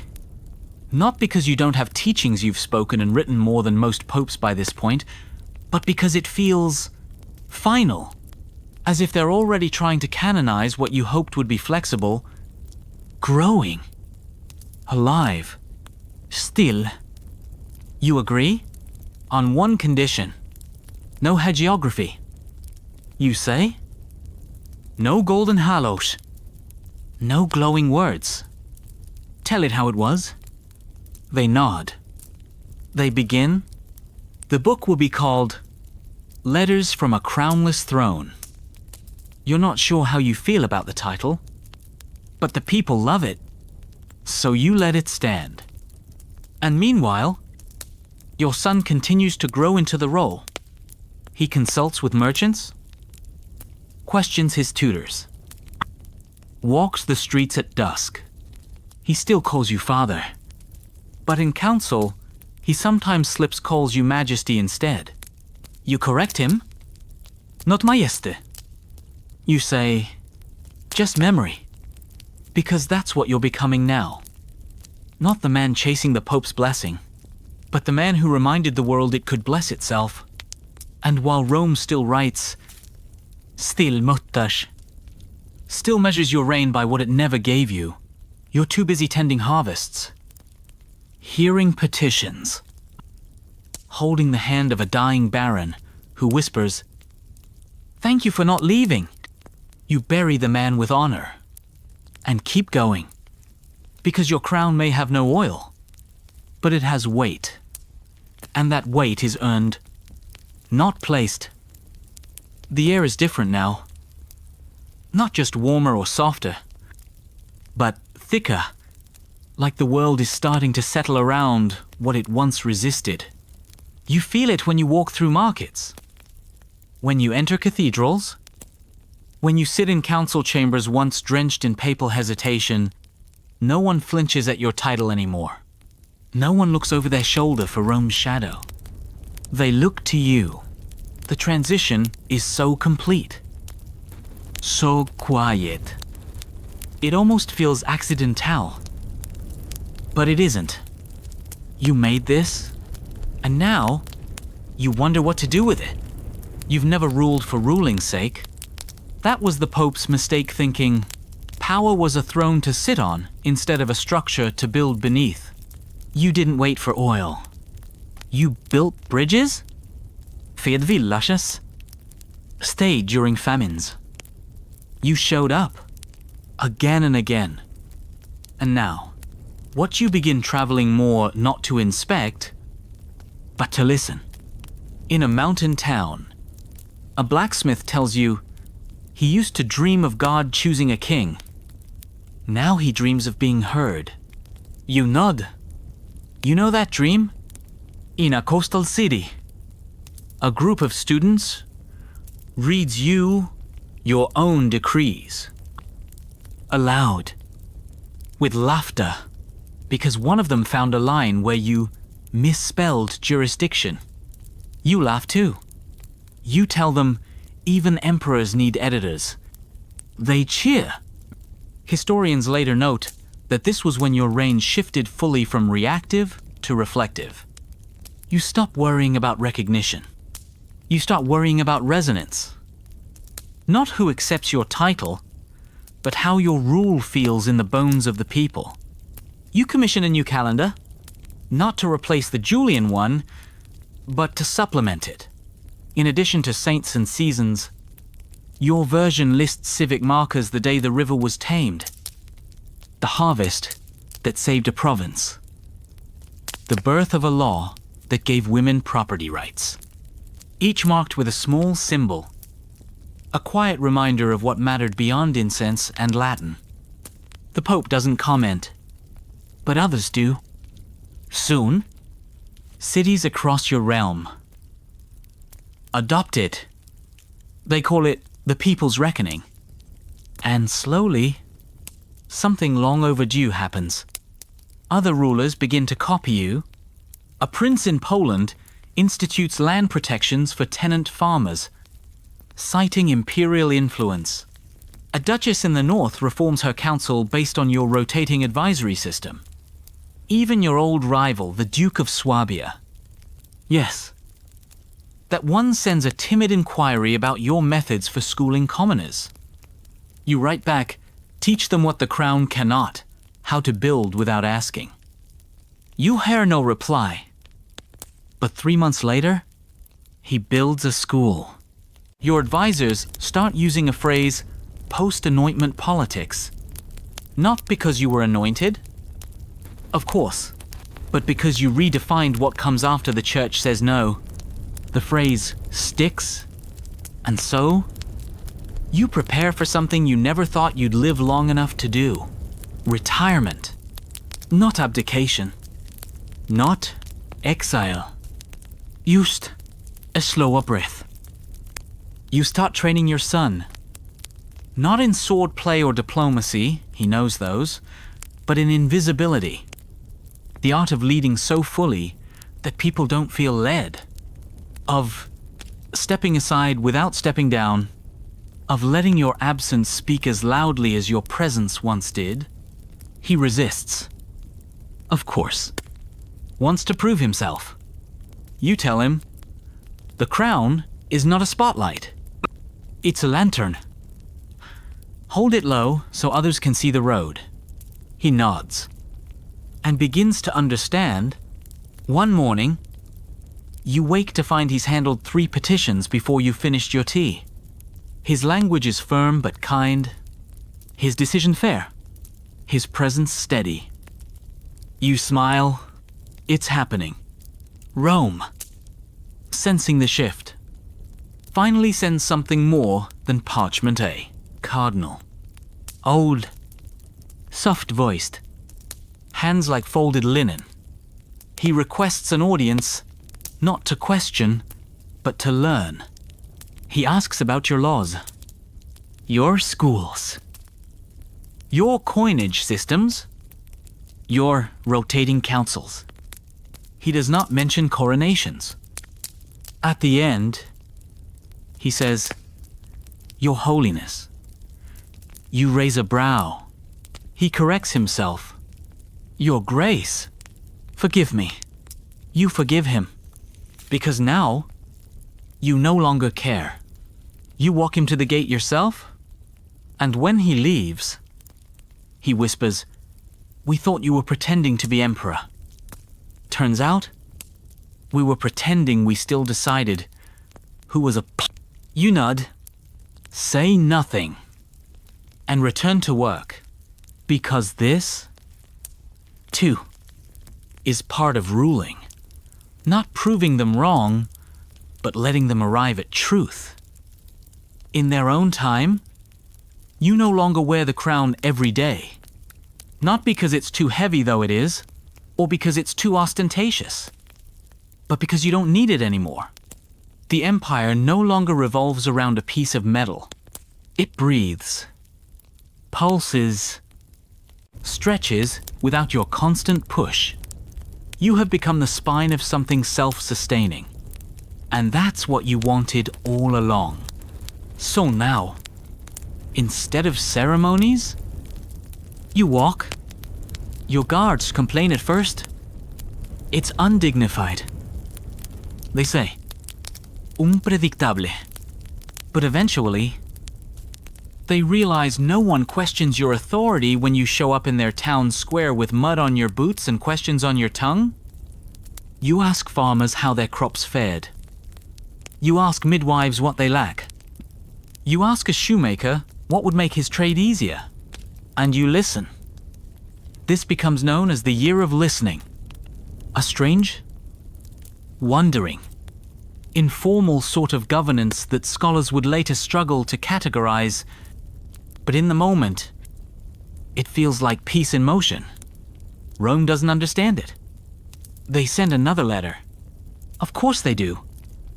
This one praises your commitment to pastoral humility and encourages further alignment with apostolic principles, which is their way of saying, we see you're doing something that works, and we're trying to sound involved without admitting we missed the boat.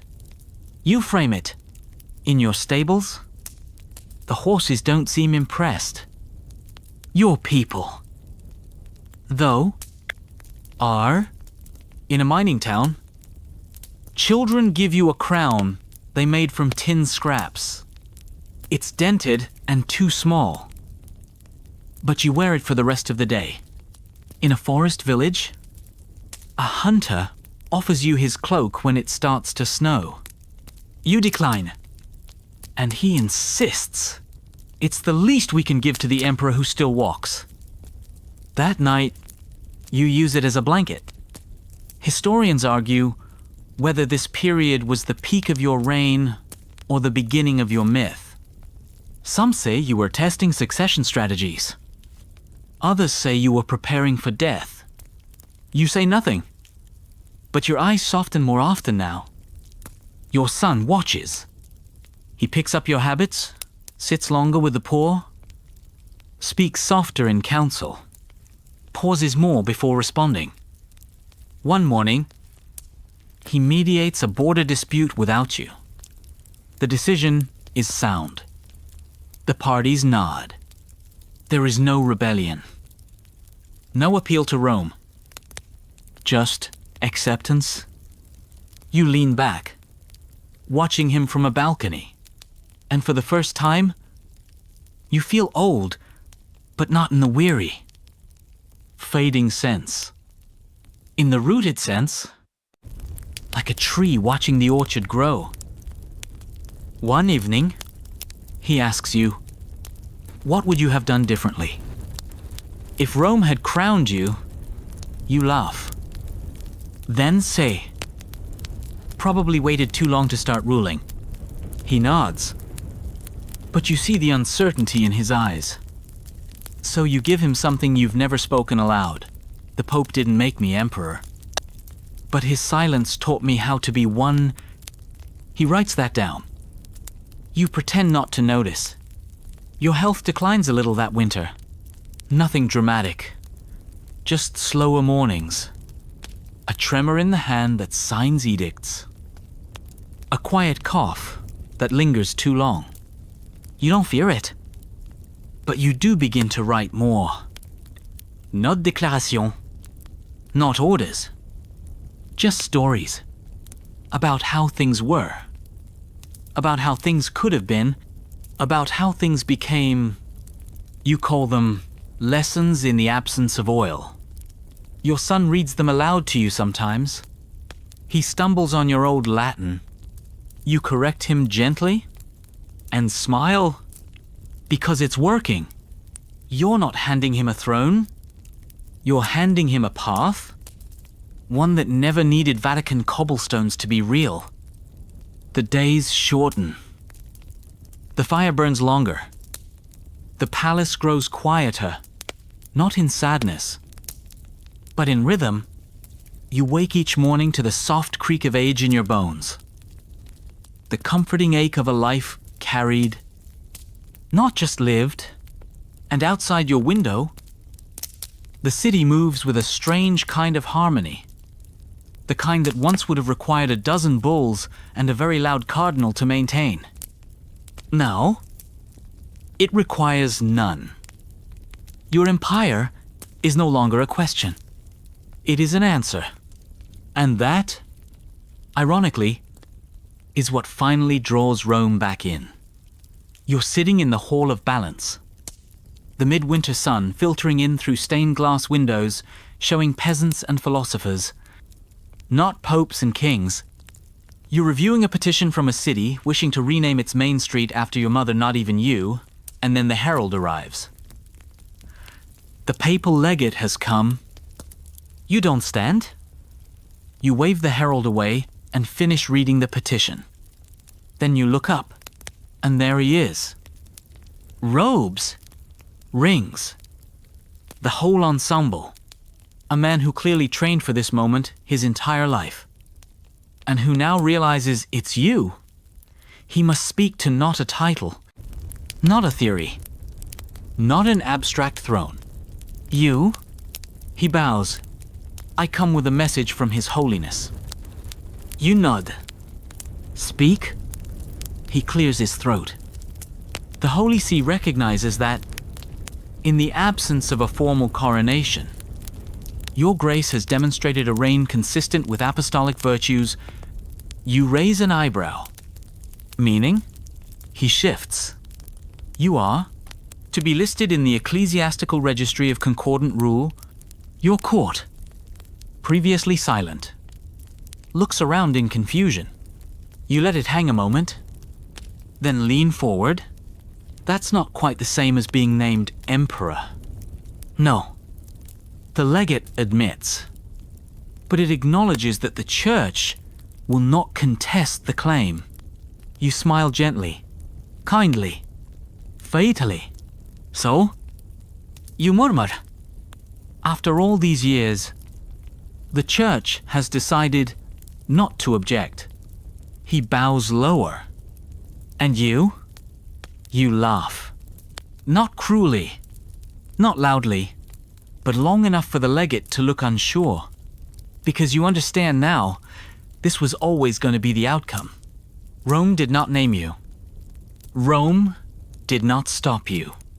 And Rome, ultimately, could only adjust to you later. You draft a response. Your Holiness. The Empire has long since accepted what you now acknowledge. I welcome your peace. Let us walk forward, not as superior in subject, but as stewards of the people. Each in our domain, I send with this letter the newly translated Psalms in the vernacular, and a loaf of winter bread, from the very people whose lives we both claim to serve. You sign it simply, He Who Remained. No titles, because by now, you know, you are the title. The news spreads fast, but the people don't celebrate like you expected. They shrug, because in their minds, this happened years ago. You were already emperor. Now, finally, the church agrees. But there's no feasting. No parades. Just quiet satisfaction, as if a long argument had ended, and everyone realized they'd already moved on. Your son, however, does come to you that night. He brings the scroll, rereads the legate's phrasing aloud. Do you want them to name you now? He asks. You shake your head. They already did. He doesn't understand. Not yet, but he will, because you see it in him, the patience, the questions, the weight of choosing presence over performance. He may be crowned. He may not, but it won't matter, because now the world has changed. Crowns don't wait for oil, and emperors don't need thrones to be seen. Snow falls again. Not the dramatic kind that swallows cities whole or demands poetic metaphors. Just a soft, steady curtain of white, quiet, unbothered. Like your empire. Now, you step outside one morning, cloak wrapped tight, and walk the palace gardens. The path you laid years ago crunches under your boots. Familiar and worn. You find yourself thinking less of the Pope these days, and more of moments like this. The trees bending under snow. The candlelight in windows. The sound of children pretending to be counselors. Shouting policies about soup and bedtime curfews. They no longer play at being kings or bishops. They play at governing. That, more than any title, is your legacy. Not power. Process. Not glory. Continuity. And then the messenger arrives. She's young, fresh-faced, too new to be nervous. Her message is short. The abbess of a distant convent requests your presence. No emergencies. No crises, just a request. Your advisors are skeptical. Surely you can send someone in your place. But something stirs in you.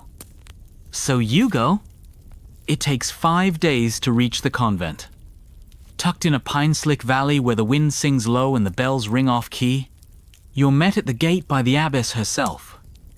Old, wrinkled, smiling like someone who knows your story, but doesn't fear it. She doesn't bow. You don't mind? Inside, she shows you a small chapel, one you helped fund years ago, without fanfare. They've painted a fresco, not of you, but of people gathered around a central figure whose face is left blank. They said it should be the one who helps. She says, not the one who's crowned. You stare at it for a long time. Then ask, why call for me? She leads you to a room lined with books, tomes on law, on medicine, on theology, all bound in leather with your empire's seal. These girls read them? She says, gesturing to the novices seated nearby. They want to rule. Not kingdoms, but themselves, their households, their communities, and they've read what you've written. They wanted to see if you were real. You blink, because for all the titles, all the negotiations, all the long, cold nights, wondering if you were enough without a blessing, this may be the first time anyone's asked to meet you. Not the emperor. You kneel beside them, not because it's humble, because the benches are low.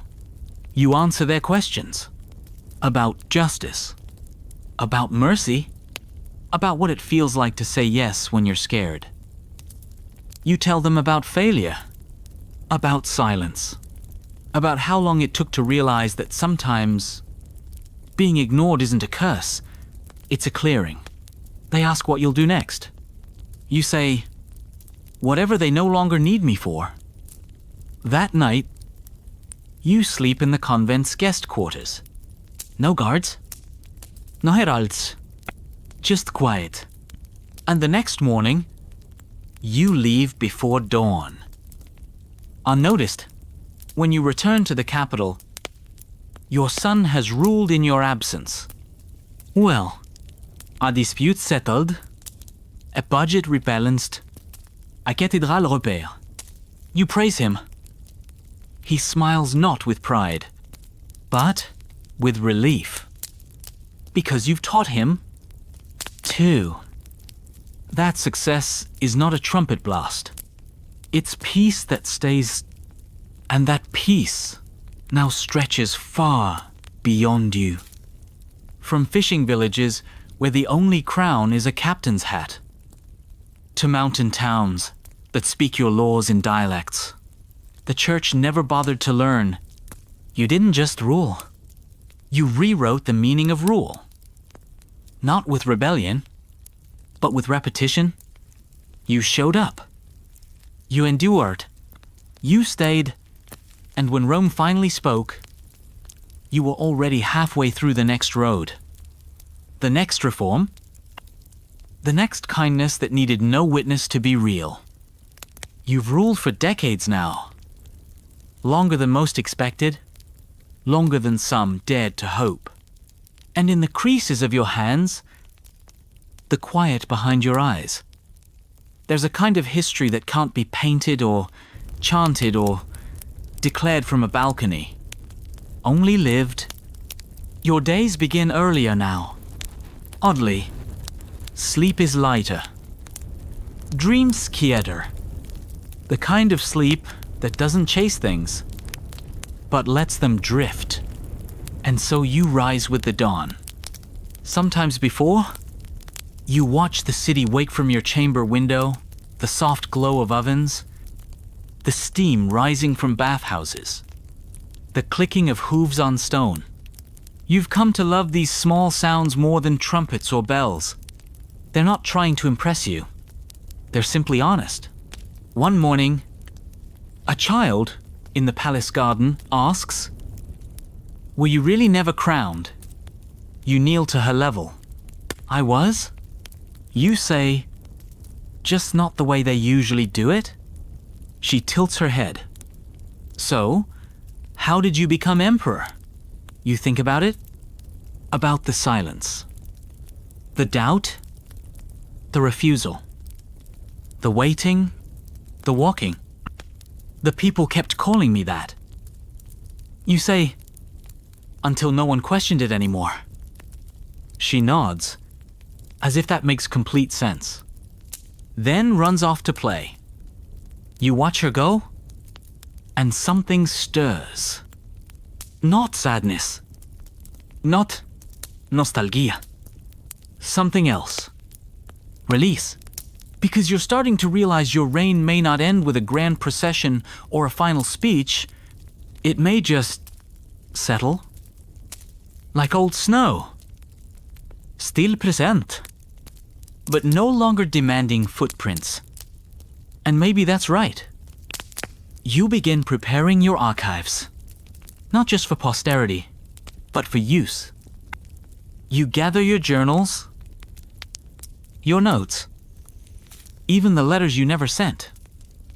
You organize them, not by date, but by question. Who decides legitimacy? How long do you wait before you act anyway? What does mercy cost? Each scroll bears a brief answer. Not absolute, just honest. Your son finds them one afternoon. He spends hours reading. You find him in the study? Jaw tight. Eyes wide. Some of these are, he starts, messy. You offer. He nods. Good? You say. That means they're real. You appoint a commission to copy and distribute them. Not under royal zeal. But under the heading Words from the Edge of Silence, they're read across the empire. Not as law, but as advice. No one's forced to accept them, but many do. Because they speak not as commandments, but as companions. And meanwhile, Rome, quiets. No, more letters. No more legates. Just space. You wonder, sometimes, if they finally understood what you were doing, or if they simply gave up. Either way, it no longer matters. Because your people stopped needing permission years ago. And you did too. You still receive guests. Foreign dignitaries.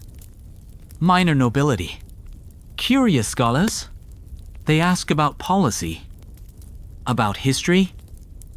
About the nature of leadership. But eventually, the conversation always comes back to Rome. They say, "Do you think the Pope regrets it?"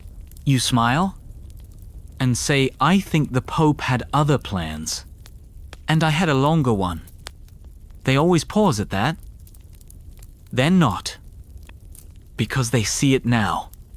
The empire stands, not in defiance, but in definition, not because you tore something down, but because you outlasted it. And maybe that was always the crown you were meant to wear. Not the one blessed with oil, but the one forged in silence and shaped by service. The twilight of your reign isn't marked by rebellion or ruin. It's marked by stillness, the kind of stillness that comes when things finally work. There are roads where there used to be mud, light in windows that used to flicker out before sunset, councils that run on reason, not threat, markets that speak 5 dialects but 1 law, and perhaps most telling of all, sermons that name your rule as ordinary, not exceptionnel, ordinary. That's when you know you've won. Because only when something is truly believed does it cease to surprise. You begin to see the signs of transition everywhere. Not in decrease, but in gesturis. Your son no longer asks before he corrects a tax rate. He no longer looks to you for approval after he grants clemency. And when a neighboring duke insults the crown in a drunken letter, it's your son who writes the reply. Measured. Clever. Devastatingly diplomatic. You reread it and think, ah, there I am. And then, one evening, a courier arrives from Rome. The letter is brief. Shockingly so. Just one sentence. The sea no longer contests your legacy. No title. No blessing. No frills. Just the final thread snapping in a rope that you stopped climbing long ago. You fold the letter, put it in a drawer, and never mention it again. Historians later debate why you said nothing. Some insist you were being gracious. Others claim you feared reopening old wounds. But the truth is far simpler. By the time they said it didn't matter, it really didn't matter. The people didn't cheer. The court didn't toast. No bells rang. Because by now, your legitimacy isn't a matter of debate. It's a matter of memory. And memories, you know, are more permanent than papal bulls. Still, you prepare. You walk the old chambers where you first waited for that blessing. Those anxious stone halls, full of hushed voices and empty altars. You sit in the chair where the crown first touched your head, too heavy then, but perfectly balanced now, in recollection. You visit the cathedral where your bishop dared to name you anyway. The seat he used is still there. No plaque, no statue, but the wood is worn from visitors kneeling beside it. You smile? One evening, you draft a final decree not to be enacted, but to be opened only when you're gone. It reads, "Let the next emperor ask no one but the people if he is worthy. Let him build until they stop questioning and start following. Let him kneel, only to mourn, never to beg for oil he already carries in his hands." You seal it, and then you walk. No crown, no scepter, no ceremony, just a man moving through a world he helped shape. You pass by a baker's stall. She hands you a loaf and says, "It's on the house." Your Grace. You say, "I'm not wearing my title today." She winks. You never needed to. Back at the palace, your son greets you with a worried look. You were gone all day. You hand him the bread. The empire needed inspecting. He sighs. Will you ever rest? You pause. Soon, because you're beginning to feel it. Not the end, but the easing, the soft fade of something that doesn't end in a crash or crescendo, but in calm. And that's when it hits you. You are not an emperor because Rome finally caved. You are an emperor because you were already finished when they did. There's a bench in the Eastern Garden. Not ornate, not ceremonial, just wood and iron. Built under a linden tree whose branches hang low like gossiping hands. You sit there more often now. From this spot, you can see the sun hit the palace stone just right in the morning. You can hear the forge bell in the city below. The slap of laundry in the courtyard. The children daring each other to run closer to the guards before bolting away with squeals. You are surrounded by life that doesn't depend on your presence, but still welcomes it. And that is new. That is earned. One morning, your son joins you. No guards. No scrolls. Just a cup of tea and a silence that feels more intimate than words. He doesn't ask questions anymore. He brings updates instead. Numbers. Names. Outcomes. You nod. Occasionally suggest. Mostly, listen, you've made it all look too easy. He says once, you laugh? Good. That means it's ready for you. He doesn't protest, because he feels it too. This quiet, this graceful transition is not the absence of power. It's the proof that power was real. Historians later call this your invisible decade. The years when you stopped issuing commands and started letting the empire remember how to function without them. But those who lived through it knew the truth. You were still ruling, just differently. More in what you didn't say than what you did. More in how you stepped back than how you leaned forward. You still appeared at processions, but slightly behind your son. You still blessed officials, but often with a glance rather than a gesture. You still hosted ambassadors, but always let your son speak first. And Rome, by now, is silent. Completely. Perhaps because they don't know what to say anymore. Or because saying anything now would be an admission that they were never the ones holding the pen. Their messengers stopped coming. Their letters slowed to a trickle. But the church itself, it adapts. Local bishops start preaching about leadership that follows the rhythm of the land. Monasteries begin using your reforms in their charters.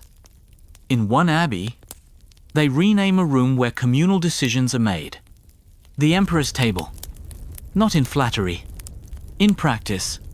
And something about that a table, not a throne, feels right. You begin writing again. Nothing formal, just reflections. Lines scribbled on scraps of parchment, tucked into books, or left in the margins of old scrolls. Your handwriting grows shackier, but your thoughts become clearer. One note, found much later, reads, "They told me I was not anointed, but the rain still fell. The crops still grew, and when the people cried out, they called for me. If that is not a crown, then perhaps the world no longer needs one." You don't sign it. You rarely sign anything now, because at some point, your name stopped needing ink. It settled into the grain of the wood. The ruts in the road. The rhythm of the bells.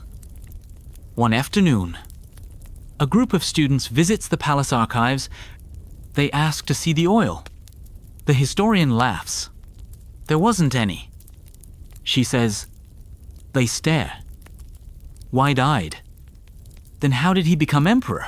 She pauses, and then smiles. He never asked. And somehow, that answer is enough. Your world grows smaller by the day, not in power, but in pace. The stairs seem longer now. The garden bench feels harder. Even the scribes have stopped asking for your edits. Your son's handwriting is everywhere now. His signature? Steady, assured, and still. They call you emperor. Not out of habit, out of memory. And memory, you've learned, is the truest coronation. One morning, you walk the cloisters of the old monastery near the palace, an old habit you took up again. Perhaps because the echo of your steps along those stones reminds you of who you were when this all began uncertain. Patient, waiting for oil that would never come. A young monk recognizes you. He doesn't bow. He offers an arm. You take it. You still walk without guards, he asks. Surprised. I ruled without blessing. You say, so why not? The monk grins. He tells you the novices, study your reign now, an entire course on silent legitimacy. They argue over whether your refusal to break with the church was strategic brilliance or stubborn faith. You shrug. It was Tuesday. He laughs harder than expected. You pass by the chapel and pause at the altar. Once, this space made you feel small, untouched, unconfirmed.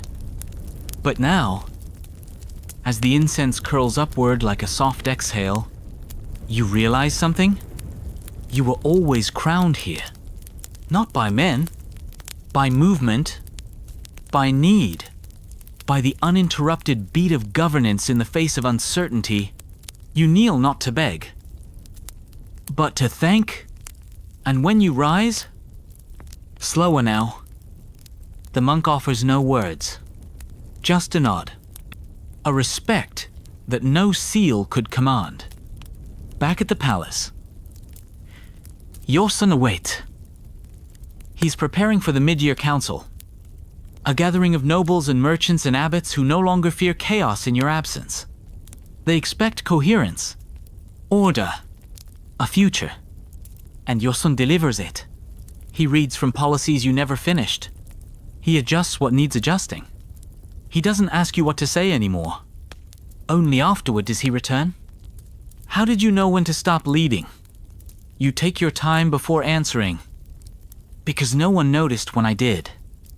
Historians later note that this moment marks the functional end of your active reign. But in truth, your influence deepens after you step aside. Because what you created was not a rule, it was a rhythm. And a rhythm, once learned, continues even after the drummer sets down the sticks. The people, too, shift. They speak less about your origin and more about your effects. Farmers talk about the grain reforms. Artisans about the Weights and Measures Acts. Priests about the balance you struck between secular law and sacred rites. And in one small town, an apothecary inscribes on his shop sign, "By fairness, we serve like the emperor did." Your son shows you a sketch of it. You say nothing. But that night, you sit at your desk and trace the lines of your old imperial seal, the one Rome never accepted.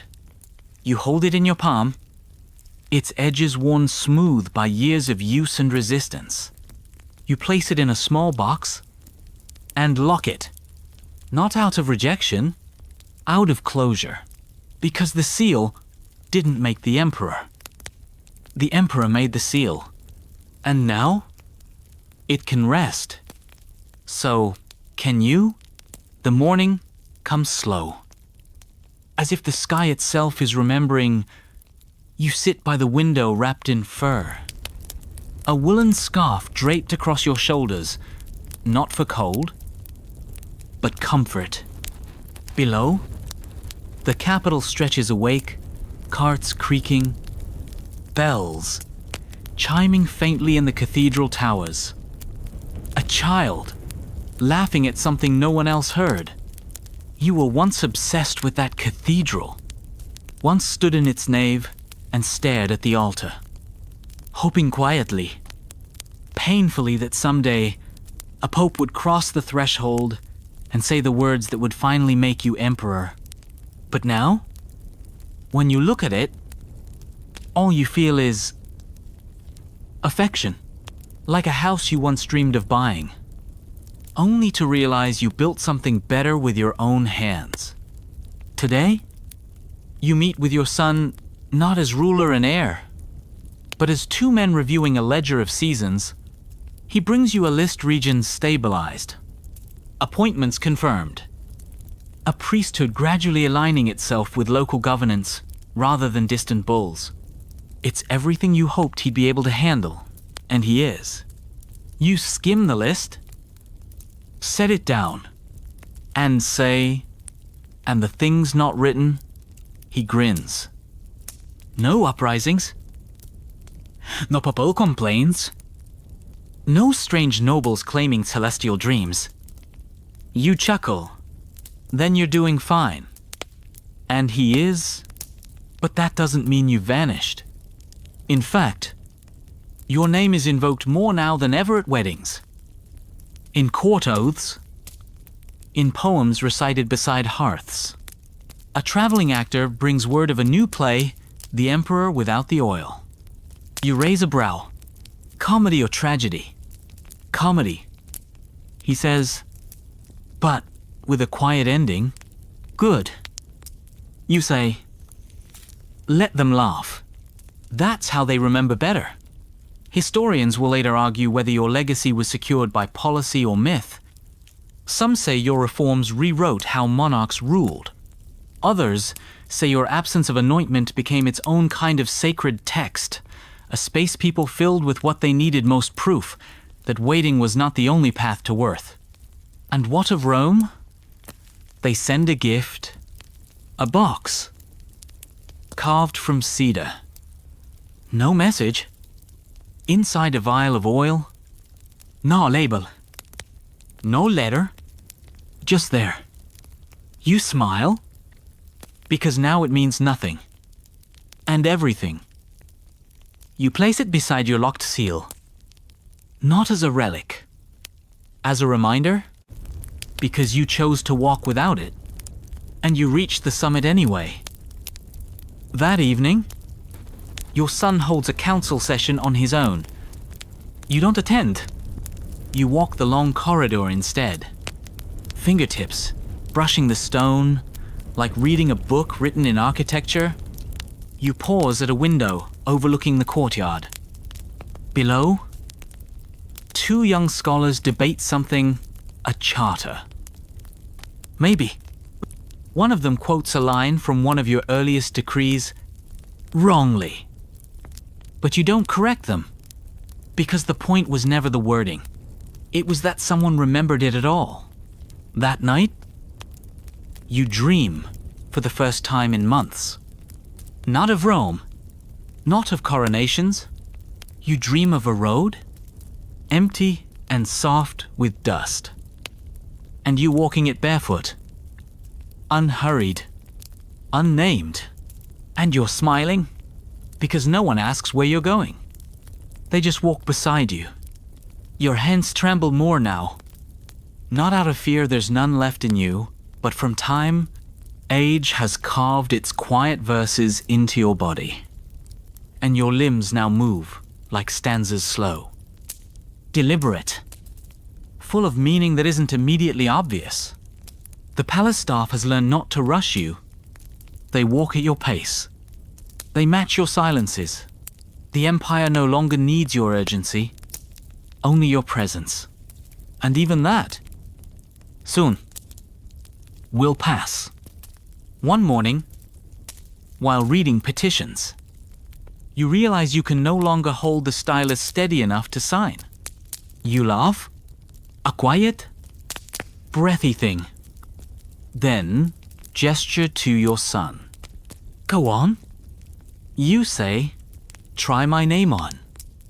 He does, and the room does not tremble. The empire does not gasp. The world does not blink. It simply continues. And in that moment, you know you've done it.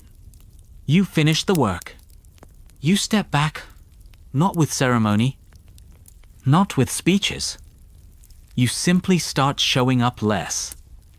You move to the quieter wing of the palace. You sit by the fire longer. You let your son make decisions without checking first. And the only thing anyone says is, yes, your majesté. But now he's the one they're looking at when they say it. Good. Let it be him. You write one final message to the realm. Just a paragraph. No flourishes. No title. It reads, the rule continues. It always did. You are in good hands now. Remember that power unused is not wasted, and silence is not surrender. The man who waited, you don't send it. You leave it in the archives. Let someone find it when they need it. Your son asks you one day, will you want a funeral? You shake your head. Let there be work instead. He nods and changes the law. No mandatory mourning for sovereigns. Instead, he declares a holiday where people are required to rest, to gather, to share bread and tell stories not of statecraft, but of kindness. He names it the Day of Quiet Coronation. He says it honors the moment when a ruler became real without needing oil. You don't attend the first one, but you hear the songs from your window, and somewhere in the distance, a choir sings a line from a psalm, rewritten by a monk You never met. He was never crowned by hands, but by the hearts that followed him. You cry for the first time in years, not out of grief, but because you finally heard the ceremony that never happened, and it was better in their mouths than it ever could have been from the popes. Rome writes one last time. A new pope. A different tone. The letter is warm, gracious, uncertain. It ends with, perhaps legitimacy is also earned. You send no reply, but you do send the sealed box with the vial of oil back. With a note, you left this behind. I never needed it. Historians debate whether it was petty or profound. You don't mind, because your story no longer belongs to scholars. It belongs to the people who lived inside it, and they remember the most important part. You never stopped walking. Even when no one called you emperor, you were. The air has changed. Not colder. Not warmer, quieter. Like the world has stepped into a room with its breath held. The palace staff speaks in hushed tones now. Not out of fear, but reverence. Even the guards at the gates seem to march a little softer. They know the end is near. And so do you. But it doesn't scare you. Not anymore. You spend your days in a small sunlit room tucked away near the garden, an old scriptorium turned private sanctuary. The walls are lined with scrolls. Notes. Maps drawn by hand. There are no thrones here. No relics.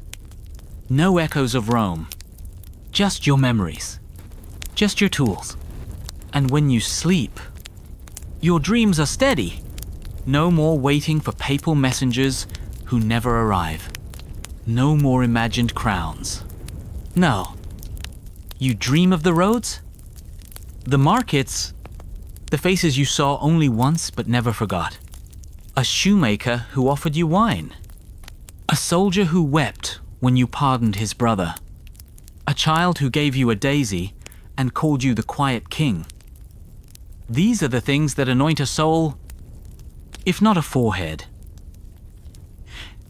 Your son visit daily? He reads you letters from across the empire. Reports. Thank you notes. Jokes. One from a school teacher in the southern provinces. We teach the children about the oil and the missing ceremony and how you became emperor. Anyway, they always ask, did he wait? I tell them no. He walked. You laugh? Smart teacher. You whisper? He holds your hand after that. Not like a child seeking comfort, but like a ruler holding the torch passed into his palm. You squeeze his fingers. You'll be better. He tries to protest. You shake your head. That's the hope. Isn't it that they don't need to wait again? He nods. There are tears, but they don't fall. You spend that night writing perhaps for the last time. Not laws, just names. Names of people you remember? People who helped, or questioned, or stood in silence with you. You don't rank them. You don't explain who they were. Just names, as if, in remembering them, you carry them with you across whatever threshold lies ahead. Historians will later find this list and argue about its meaning. Some say it's a coded final testament. Some say it's your canonization of commoners. One suggests it's a prayer. Maybe it's all of those. Maybe it's just gratitude. Later that week, the bells ring, not because you've died, but because the people think you have. A rumor, a misunderstanding, but the response is telling. They don't riot.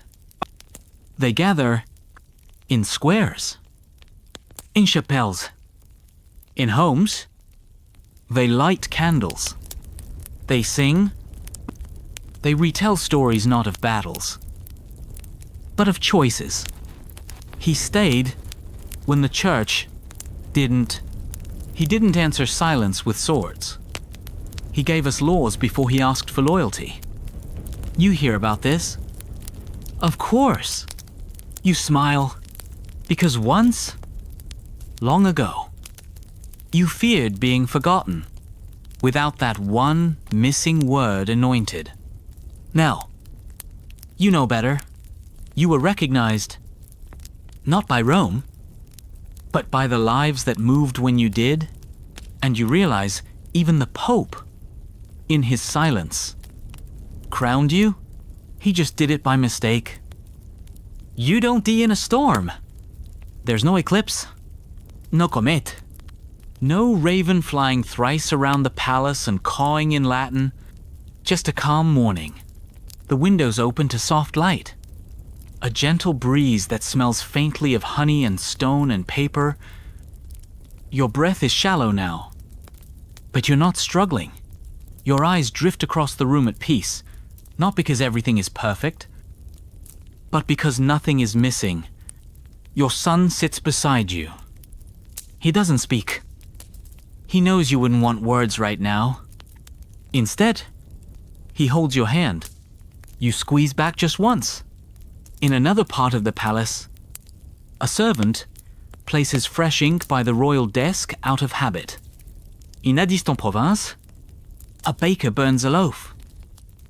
Distracted by the sound of church bells she thinks she heard in a northern village. A girl is crowned Empress of the Hill by her friends. And when they ask why she deserves it, she says, "Because I showed up." And then, quietly, you let go. Not with a sigh, but like a page being turned. The palace doesn't erupt in grief. The empire doesn't stagger. The church doesn't scramble to rewrite history, because you've already done the one thing that matters most. You made your exit gentle. You made it normal. You made it survivable. Your son takes up the mantle with grace. He does not call for oil. He does not write to Rome. He simply walks into council the next morning, sits in your old chair, and begins. No one hesitates, because you prepared them for this. And in that preparation, you finished the work. In time, your name becomes more than a memory. It becomes a method. Scholars study your reign not for its grandeur, but its patience, its utility, its ability to bend without breaking, to shape without shouting. Some call it the Empire of Echo. Others, the reign that taught waiting to end. But among the people, you are remembered simply as the one who stayed. They hang your likeness not in gold-leafed frames, but in public halls, carved in wood or painted with simple hands. Not a crown, but an open palm. Not a throne, but a pair of warm boots by a bench under a tree. In a monastery tucked against the southern hills, a final copy of your earliest letter to the Pope is found creased, mended, preserved. It ends with a line that no historian noticed before: "If I am never crowned, let it be known that I served still." For crowns pass, but service echoes. No one knows why it was never sent. Perhaps because it already came true. And Rome sends a final note. 3 lines. The record is amended. The emperor ruled in fact and in faith. Your son reads it aloud during council, then folds it away. No ceremony. No applause. Because there's nothing left to prove. Only something to preserve. The rhythm you left behind. You are gone. But nothing has fallen. The streets are still swept. The laws still read. The bells still ring. not in mourning. But in motion, this is what you built. Not a monument, but a mechanism. Not a symbol, but a system that breathes without needing your breath. Your son does not replace you. He follows you. And he does it well. He knows when to speak. And when silence says more, he knows when to lead from the front. And when to stand in the crowd. He knows how to pass through the city without fanfare and still be seen. Because he watched you for years. And in watching you rule without permission, he learned how to rule without fear. Your memory becomes seasonal. On the day they think you passed because no one ever marked it exactly, they light candles in windows. They tell stories, not myths. Stories. The time you fixed a village tax. The time you sat on the floor with a grieving widow. The time you refused to retaliate because nothing holy comes from vengeance. Some towns make a quiet ritual of it. They clean benches, bake bread, speak softly. And in the churches, they no longer debate your legitimacy. They teach your legacy. Rome includes you now in their list of emperors. Not in gold, not in pride, but in acknowledgement. The same way a river accepts a stone that's been in its path so long. The water has learned to flow around it. A future pope writes, though unblessed in ceremony, he walked with blessing indeed. It's etched in marble near the Vatican archives. But most never see that. They see the roads, the schools, the hall of balance, the books that bear your words in the margins. They see justice that remembers its origin in uncertainty, and they carry it forward, because that's what you taught them. To walk without waiting, to build without asking, to remain when the world looks away. So now, in the softest corners of the empire, when someone asks who you were, the answer comes without debate. He was never crowned. A pause? A smile? But he ruled anyway.